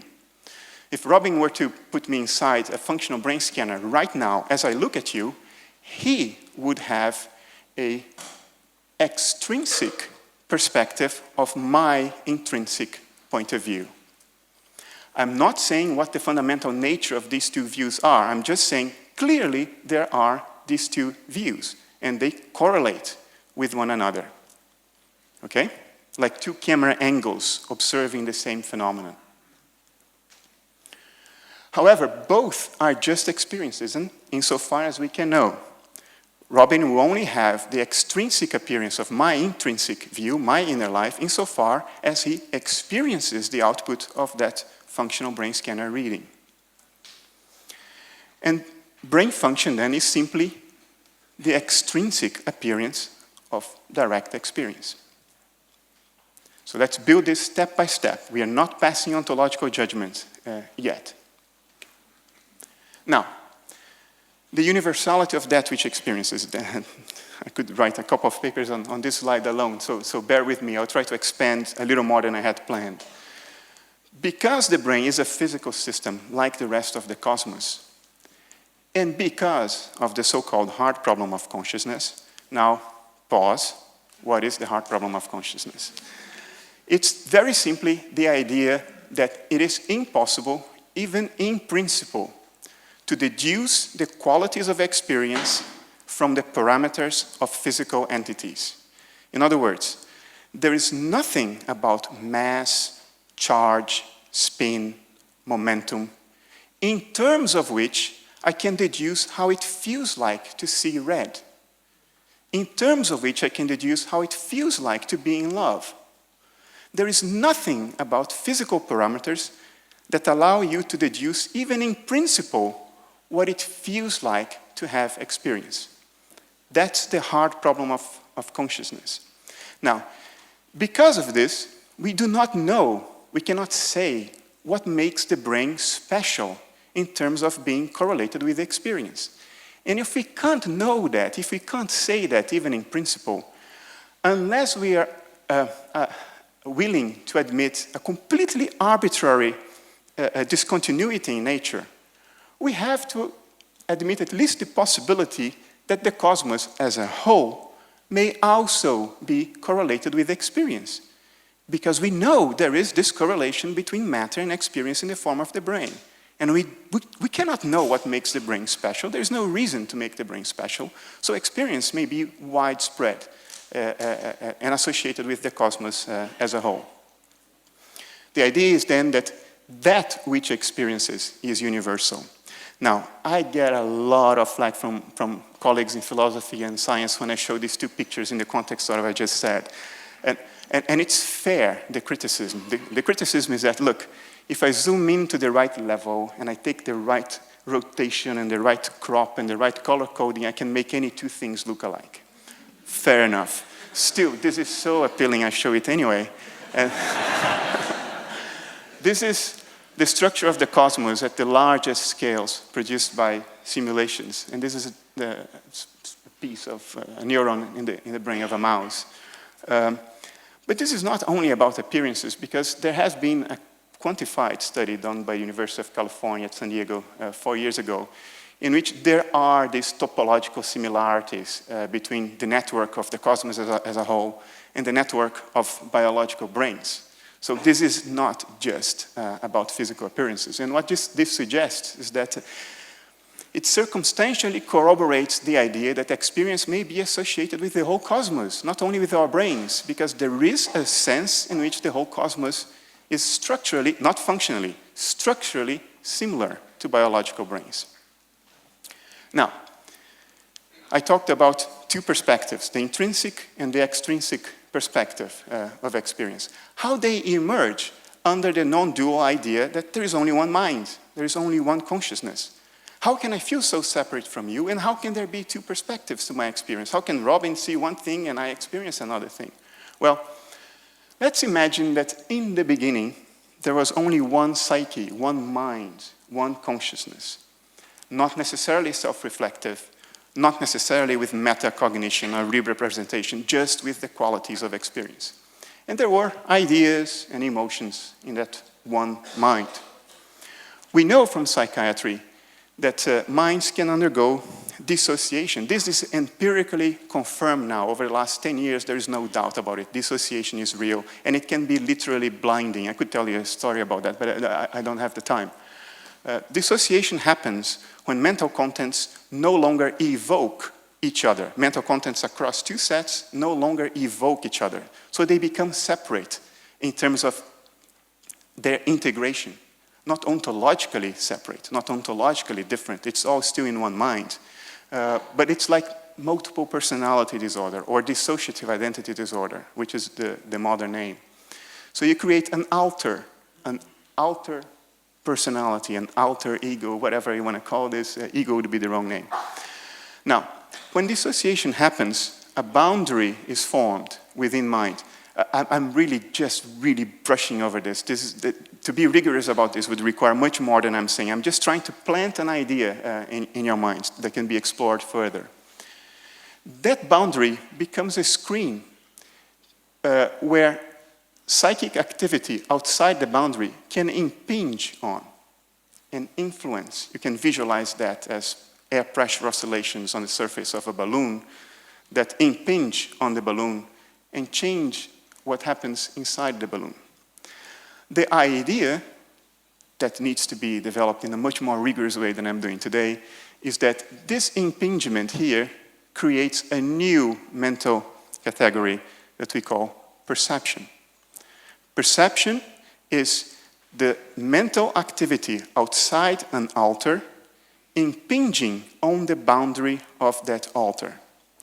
All of this is accomplished within the context of a single mind. And of course, this altar is dissociated from what's happening here, so whatever this altar wants to happen will have no influence here because it is dissociated. What we then see around us is the extrinsic appearance as imprinted on the boundaries of our altars. What are the boundaries of our altars? Our skin, our eyes, our eardrums, our sense organs. Is the extrinsic appearance of mental activity going on in the universe at large. All of this that I'm saying now can be shot at based on what I just said. It needs a lot more rigorous defense. I keep on repeating this. It can be rigorously defended. This is just to give you an idea. Now, going back to non-duality, Nisargadatta Maharaj, probably the greatest exponent of non-duality in the 20th century, he wrote things that most people consider very puzzling. He said, when you see the world, you see God. There is no seeing God apart from the world. Beyond the world, to see God is to be God. Now think of it in the context of what I just said. When you see the world, you see the extrinsic view of the mental activity of the universe at large. There is no seeing that mental activity beyond your perception. Beyond your perception, to experience that mental activity, you need to be the cosmos at large. I think Nisargadatta said it pretty straightforwardly, quite literally, except for the use of the word God. There's hardly any mystery in what he said, if you interpret it from a certain angle, a certain perspective, that sort of makes the mystery vanish, and the romanticism as well. Under this view, the physical body is the extrinsic appearance of a dissociative process in mind at large, universal consciousness, Brahman, God, whatever you want to call it. Personally, I don't care about names. The idea is that which experiences, the mind of the universe at large, has, it's an analogy, dissociative identity disorder at a cosmic scale. And that life and metabolism is what this dissociative identity disorder looks like from the point of view of alters like ourselves. We are these dissociated alters of that which experiences. And other living bodies, I mean, remember I told you, the mental activity surrounding an alter can impinge on its boundary, creating what we call perception. Of course, another alter can be part of that surrounding mental activity. So there should be something another alter looks like. My contention is that it is a body, a metabolizing body. That's what bodies are. They are the extrinsic appearance of a dissociative process in TWE, in that which experiences at a cosmic scale. That's all there is to it. And that explains why mental activity, as observed through an fMRI scanner, correlates with inner experience. It's just the way it looks like from across a dissociative boundary. Now, we can actually see how dissociative processes look like under a functional brain scanner. This is a paper from 2014 it's a Dutch paper, was published in PLOS ONE 2 years ago. Actors simulating dissociative identity disorder don't show this. So we know that this is the image of dissociative processes.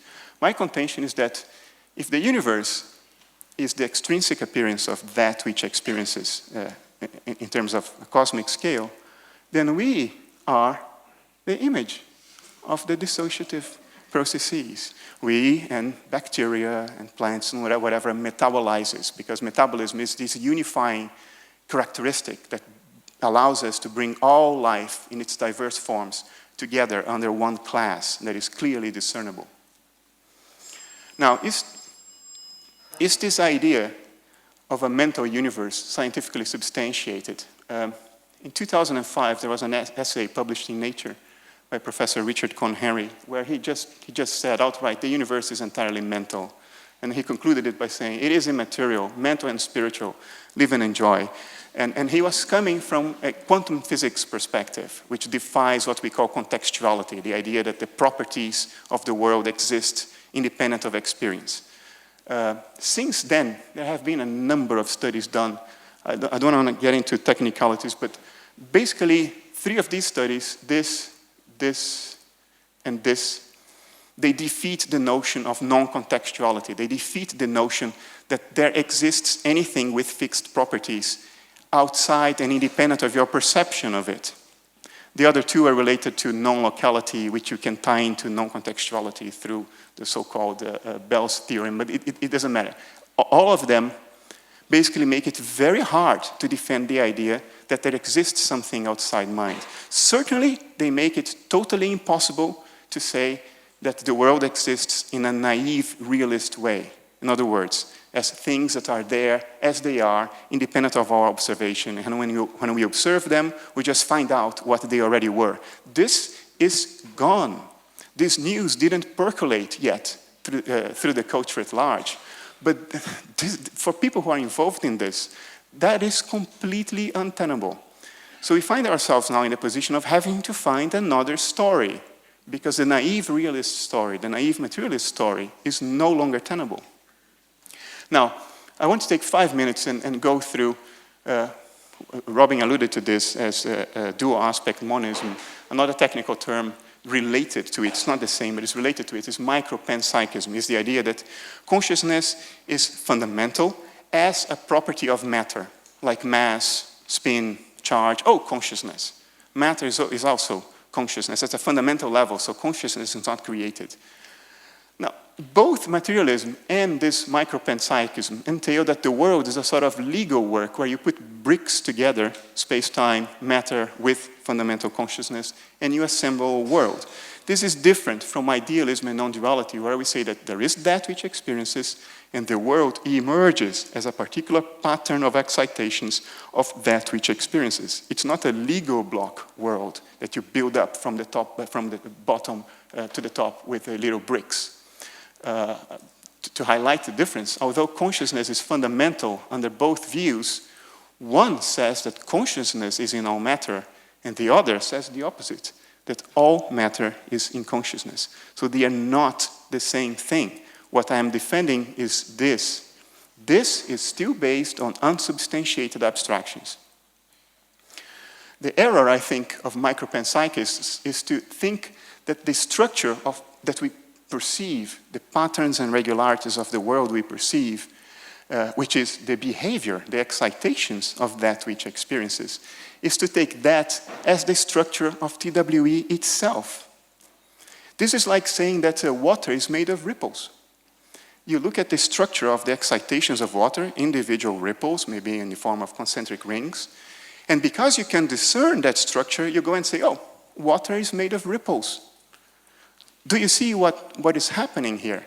Water is not made of ripples. Ripples are the structure of the behavior, the excitations of water, not of water itself. Because if you take that to be the structure of consciousness itself, that which experiences, you face a huge problem. You have to build up complex mentation from very simple mentation at the level of subatomic particles and individual atoms. How do you do that? You'd have to do a bottom-up combination, start from the consciousness of single atoms, and you put them together, and then, boom, magic happens. How do minds that are fundamentally separate suddenly acquire an integrated view? This is like a long derivation, and you say, oh, then a miracle occurs, and you go on as if nothing had happened. Now, in philosophy, this is known as the combination problem, and lately it's considered just as hard or as impossible as the hard problem of consciousness. And it arises from just a wrong starting point in the process of thinking. Remember, neurons don't even touch. there is a synaptic cleft in between them. And if you say, well, they connect through electromagnetic means, then I should be connected with you right now because we are all immersed in a modulated electromagnetic field. So this doesn't hold any water. The non-dual view is fundamentally different. You start with one thing, that thing dissociates, alters are formed that look like something, you and me, and we share a world in the form of the mental processes surrounding those alters. So to explain it all, brain function correlates with inner experience because it's the extrinsic view of that dissociated inner experience. We all share the same world because we are alters immersed in the same shared mental processes of this one mind. And the laws of nature are independent of our whims and desires because we are bloody dissociated. That's the definition of dissociation. And if you don't want to be dissociated, you better die because life is the image of dissociation. For as long as you're alive, you're not going to change the laws of nature, even if you're self-reflective and wants to think otherwise. This is my last slide, Stephen, so you don't get too concerned. What is a psychedelic substance under this worldview that I've just shared? It can only be the extrinsic image of a mental process. There's nothing else it can be. And if you absorb that mental process, it will affect your ordinary mental processes, just as absorbing a thought affects your emotions.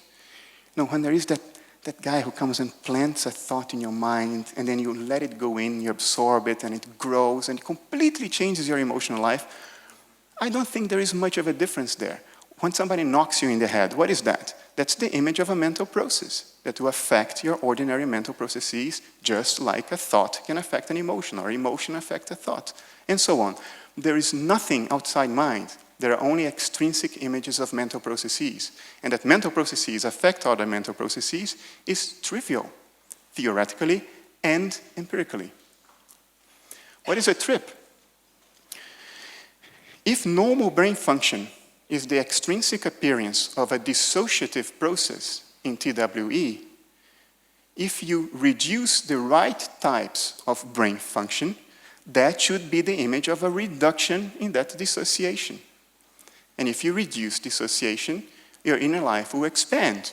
By definition, that's what dissociation is about. So am I surprised that psychedelics have the effect of expanding awareness by reducing certain types of brain activity? No, I don't think this is surprising at all. And what is this? This, right now. This is a serotonin trip, just as mental as your psilocybin trip. And of course, the big question is, who is it? Who is it that is going to come down from this trip at some point? So I'll leave you with this thought. Thank you very much.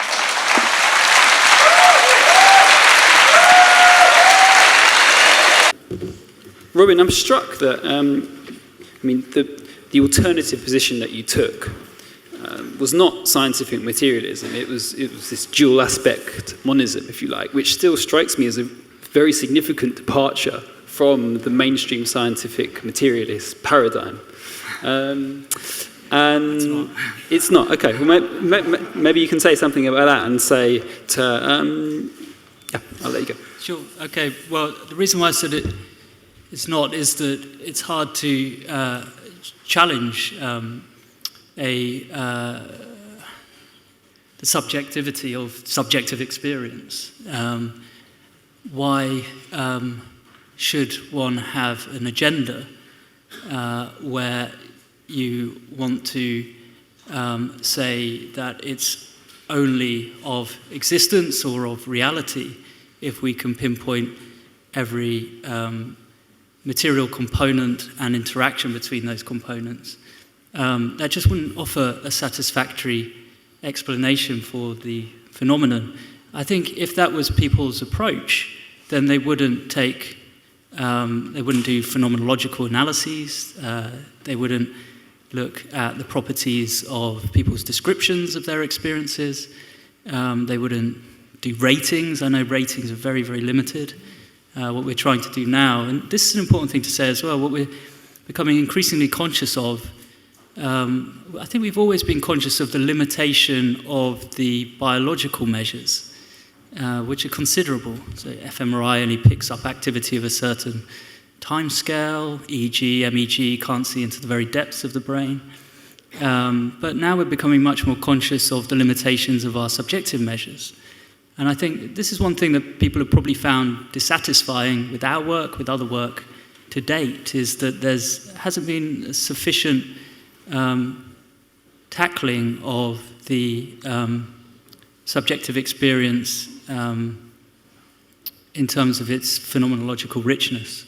So I think, there's room for improvement in both measures. But I suppose if it was fundamentally at odds with scientific materialism, why would the whole of the field use the approach that I approach? Well, I suppose I see it as somewhat of a departure. I mean, you talked about this idea of circular causality, that the brain causes mind as the mind causes brain. Whereas often in this on the event description that some of you might have seen, the number one question in Science magazine to be answered in the 21st century was, how does the brain generate consciousness? And it sounds like from the worldview you're expounding, it's as legitimate to ask, how does consciousness generate the brain?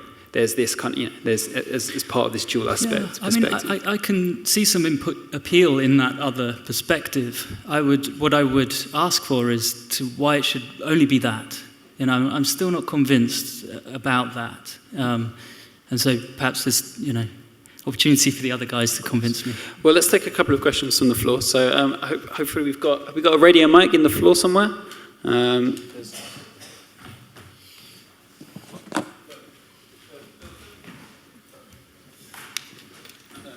So we'll take 3 questions, and then I'll put it to all of you to answer whichever bits you see fit. So hands up, please, if you'd like to answer questions. So there's one here.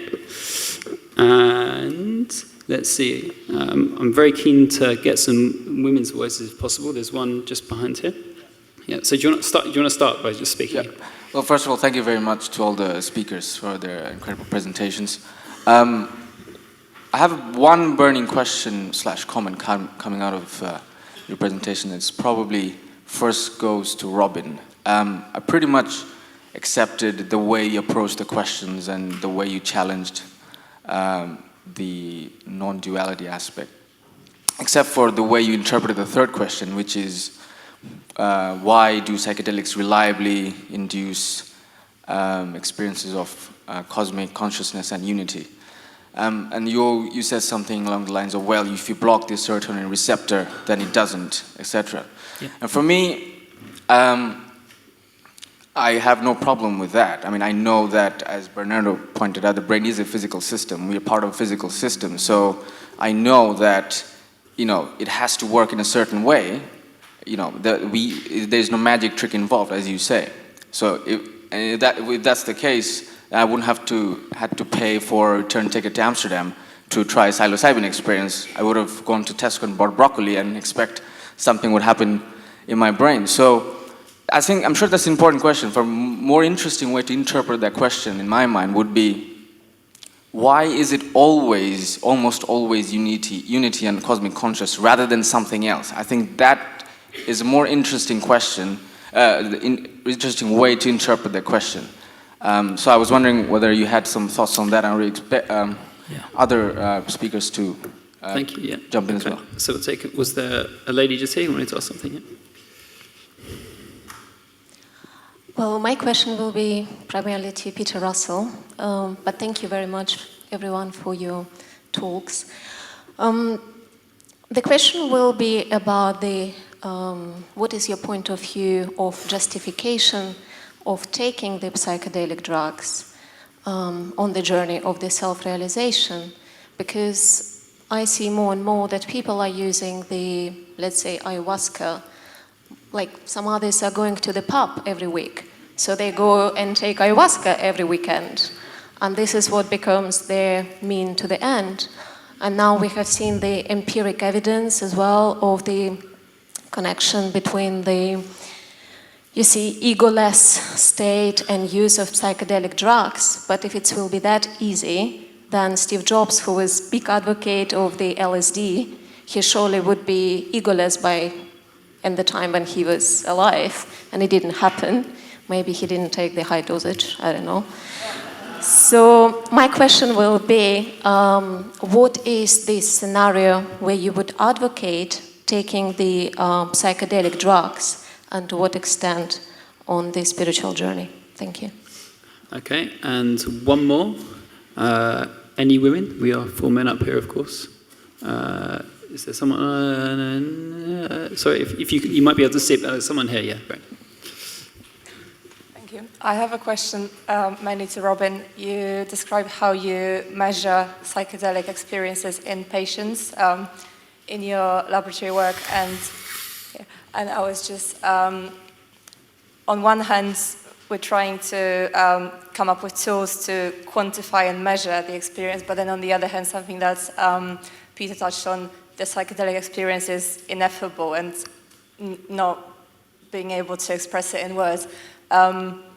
You mentioned briefly that there is kind of like lack of good tools for measuring the experience, but in your work, is there any, have you thought about alternative ways of perhaps not measuring, but understanding psychedelic experiences that not necessarily questionnaires or ratings or brain scanner readings, something that's not able to be expressed in words? How do you measure that? Okay, great. So, should we start with Robin? Yep. Sure, I'll try and keep it brief so that the other speakers can answer as well. So the first one's a really great question, and it's an opportunity to say something about the psychology of the unitive experience, I suppose.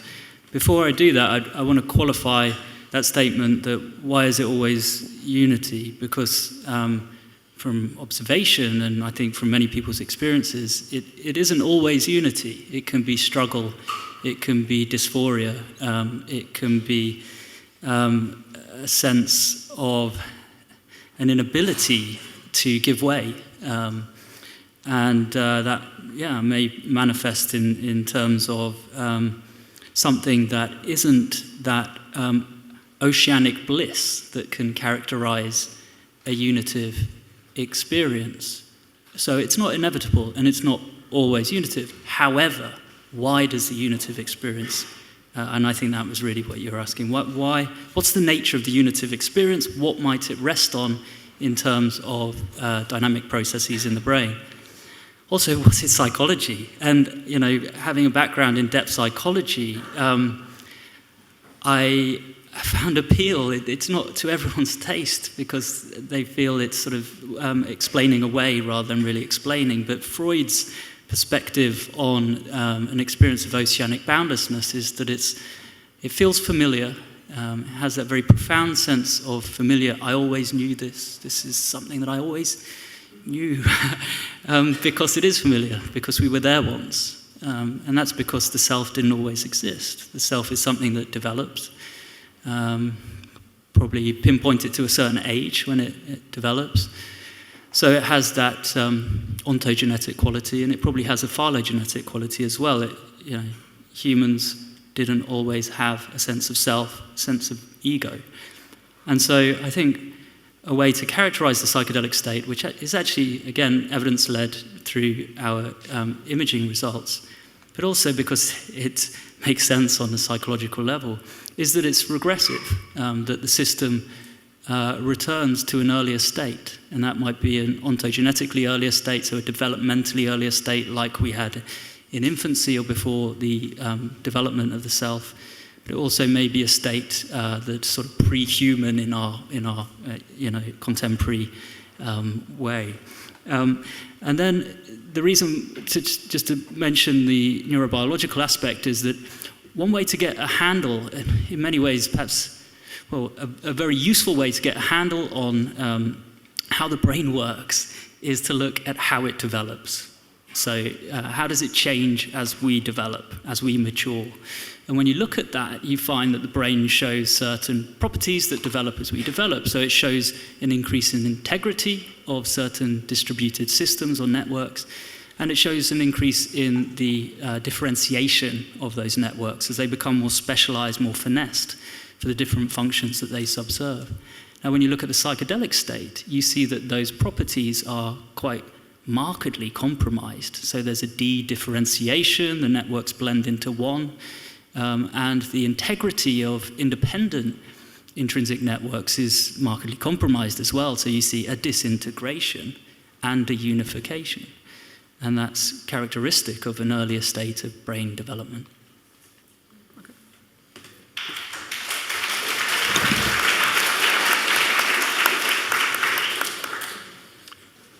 Yes, so thank you for your question. For a start, I am not advocating that everybody gets stoned. Not at all.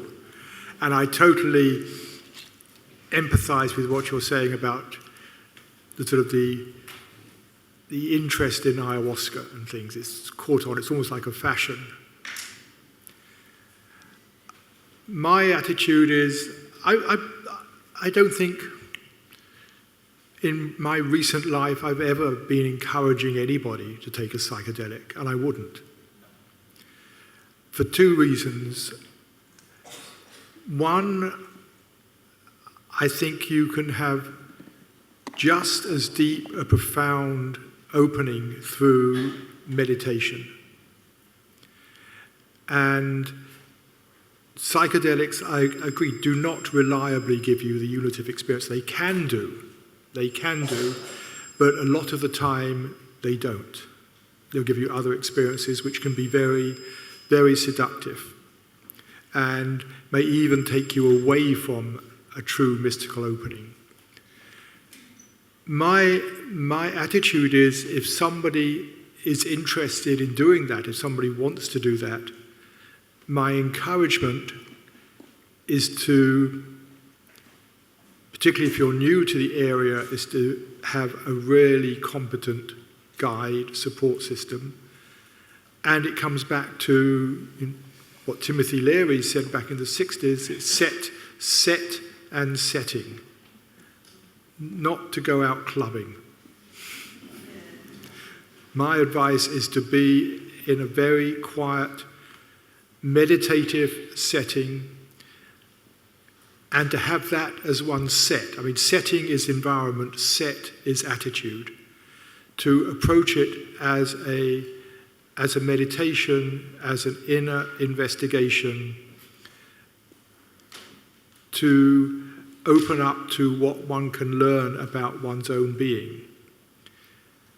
And then, as many people have discovered, if you do learn something significant that is useful, you've then got to come out and put it into practice in your life. A trip, it may give you a wonderful insight into the nature of your own psyche. You may lose that sense of individuality. You may connect with the cosmic whole. You may have all of that.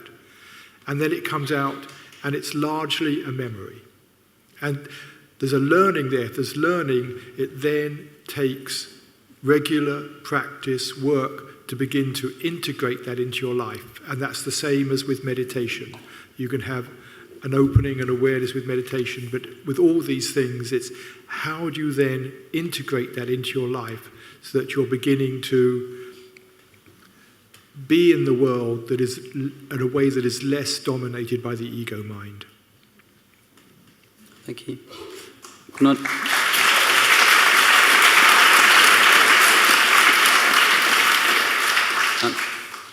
Please, if you wanted to respond to any of the questions we just had, I'm just going to add another thing that you might want to mention as well. You've written an article on the case for integrative medicine, which I take is related to this final question of what might be the practical consequences of the non-dual worldview.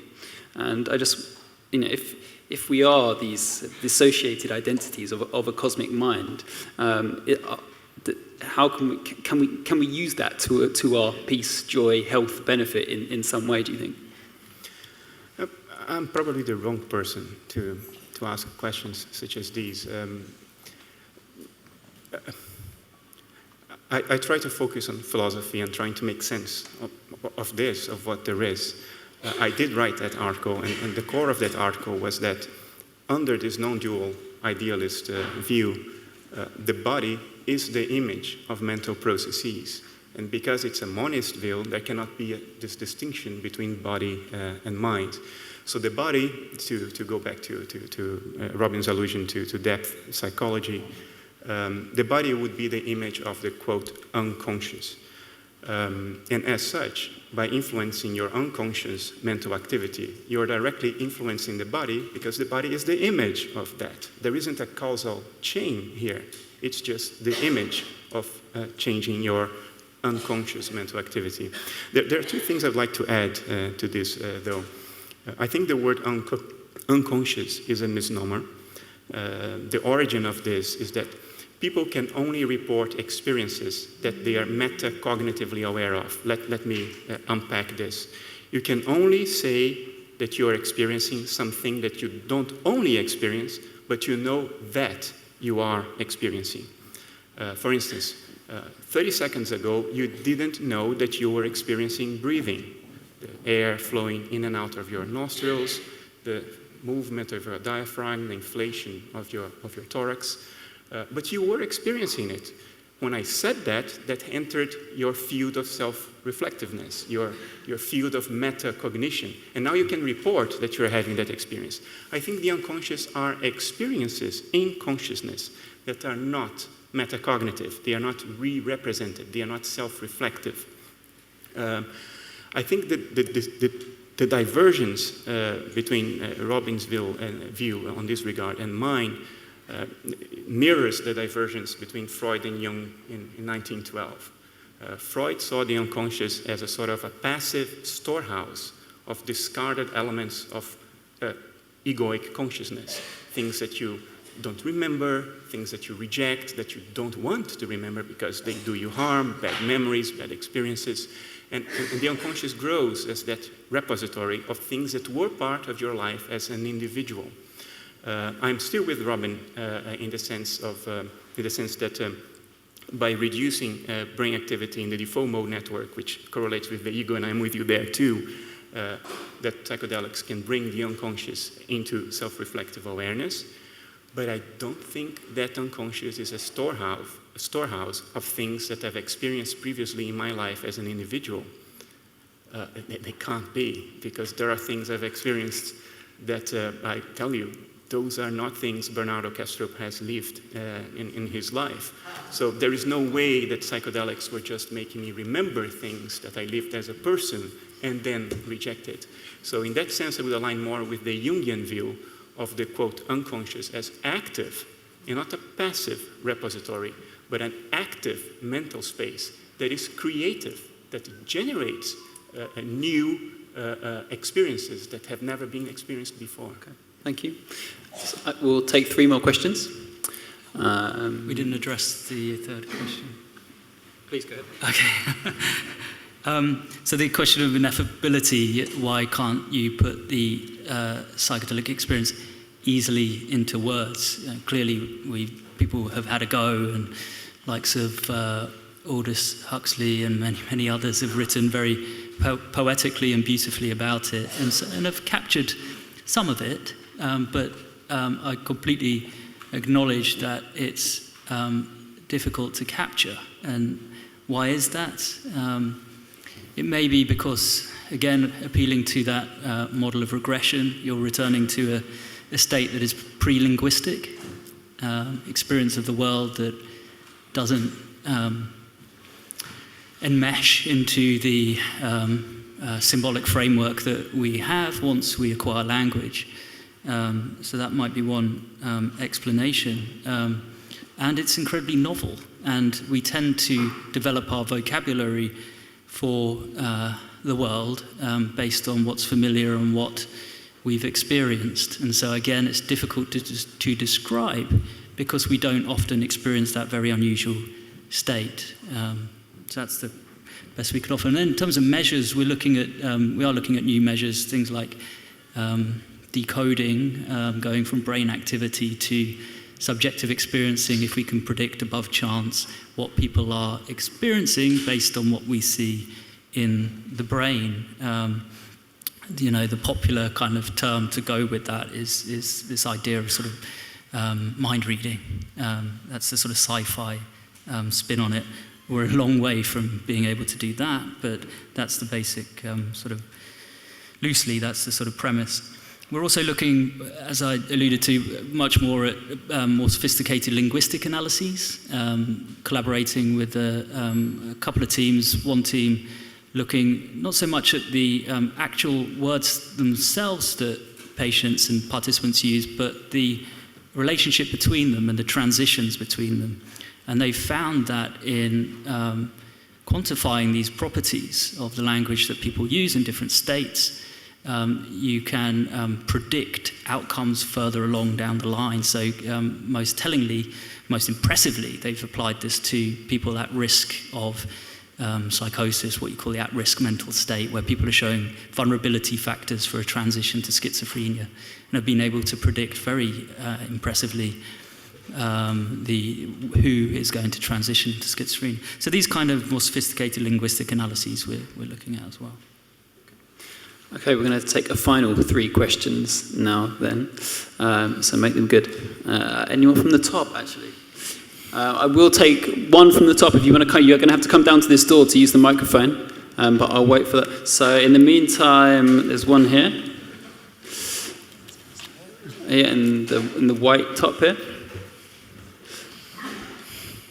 And then, let's see. There's one waving over there. There's one waving. I can take one from the other side of the room. I'm sorry. And this chap here. Yeah. Oh yeah, sure. Hi there. Really grateful for the talk, and especially Robin. Thank you so much for your contributions in kind of researching psychedelic science, validating it from that domain. I have a bit of a semi-playful question and semi-scientific, because as you said and emphasized, there's this difficulty in implementing the subjective elements of understanding the phenomenal experience. And I was wondering if you also implement these real-time subjective reports that you can actually pinpoint certain events that are characteristic for psychedelics. So synesthesia, the dissolution of ego itself, like actual pinpointing, emergence of complex worlds, dissolution of stability in compositions.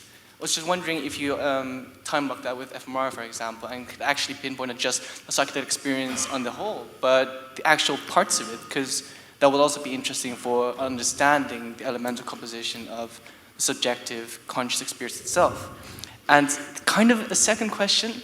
Well, one's going to be plenty, okay, sorry. It's really small, because clearly different people have different degrees of how good they are at reporting subjective experience. I mean, some users here might acknowledge that. I was just wondering if you have used psychedelics and if your experience of that has actually helped you in understanding the science behind it. You think he hasn't been asked that before? Anyway, so let's get the question over here then, please, as well. Put your hand up, please. Yeah, that's it, yeah.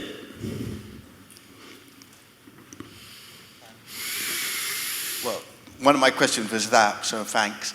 But I wanted to know, to Bernard, you said in your talk just before the end that nothing exists out of mind. But undertaking psychedelics, for example, say ayahuasca or a high dose of psilocybin, in my experience, there are images there, and I don't know where they've come from. So I want to know, where do these images come from? Because we ought to know what's in our mind. We know what's in our room, we know what's in our cupboard, our bathroom. Where do these images come from, in your opinion? Mm-hmm. And did someone come down from the top to ask a question? You did? Yeah? Or someone who's come from the top, yeah. Go for it. Hi. So, was it Robin? Robin? Yep. Yeah. So, just a question, particularly to your fourth slide, the fourth question about the implications of psychedelics on, a pragmatic way of living. So, I mean, you say that you don't ascribe to a non-dual view of non-dual worldview, but then at the same time you say, science shouldn't really diminish, the philosophies of your own life. And isn't that, I mean, of all the talks, I personally think that yours is actually the most non-dual, mainly because you know, for example, maybe I could be quite depressed myself, and then, you know, get clinical depression diagnosis, for instance, and then I read a study on, you know, psilocybin having positive effects of that, and then I want to go to a Netherlands trip, for instance, and then, you know, go trip on psilocybin and actually benefit from that. I don't see why knowing the science behind it actually diminishes my subjective, you know, experience of that. And what I really want to ask is, how, after saying all that you did, why would you still think that you don't ascribe to a non-dual view per se? Okay. I'm going to repeat your presentation, perhaps. So, just got a couple of minutes, as quick as you can, yeah. Sure. Okay. The first one. I imagine a lot of people would be thinking, what's he going to say about the one about personal experience? I would say I've been asked that a lot. Once, you know, in an audience like this, I evaded the question and someone got very upset and called me an effing Tory politician, or I'm as bad as an effing Tory politician. The problem with that question is it's a personal question. We're in a public sphere, and you're damned if you do and you're damned if you don't. I mean, for that guy, he wasn't happy that I chose not to answer it. Perhaps I'd switch it to you. Would you answer that question if you were in my position? You would? Okay. See, not every audience would have that answer is the problem. So that's what I'm thinking about, and I think they're filming this. But let's... Okay, but let's get back to sort of practical matters. Your first question was really good, and there's a problem with our measures. There's many limitations with our measures. One of them is that we average across a certain period of time, and within that period of time, many things can happen. People may have some of that oceanic bliss that characterizes a non-dual state, or they may be in the throes of some kind of dysphoria. So what we want to do in the future is to try and capture those phasic events better. One thing that I should say is that we're scratching the surface, really, and I think we're getting a handle on an aspect of the psychedelic experience, but just an aspect. And I think one of the key things, crucial things about what we can do in the future is to address more directly this thing that characterizes psychedelics, that they're called mind-revealing.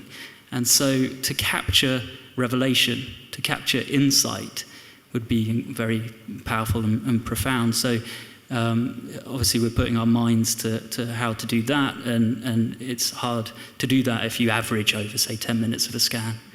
Shall I stop there, Steve? Peter or Bernardo, do you have anything to add to those questions? Or any final thoughts? My answer will be very brief. The question was, the person who asked said, I've experienced things in my psychedelic trances that couldn't have come out of my mind. So how can you reconcile that with your idealist view, Bernardo? Well, idealism says that everything is in mind, but not necessarily your personal mind. That's a crucial difference. It is solipsism that says that only your personal mind exists and everybody else is just a figment of your dream. What idealism says is that there is only one mind, which I call TWE, or universal consciousness. I don't care about the names. And you are a dissociated alter of that. In a trip, you may experience things that happen in the broader mind, but they are still in mind, just not in your personal mind, just like the inanimate universe around you is not in your personal mind, it's just the extrinsic appearance of mental processes outside your dissociated alter. Okay.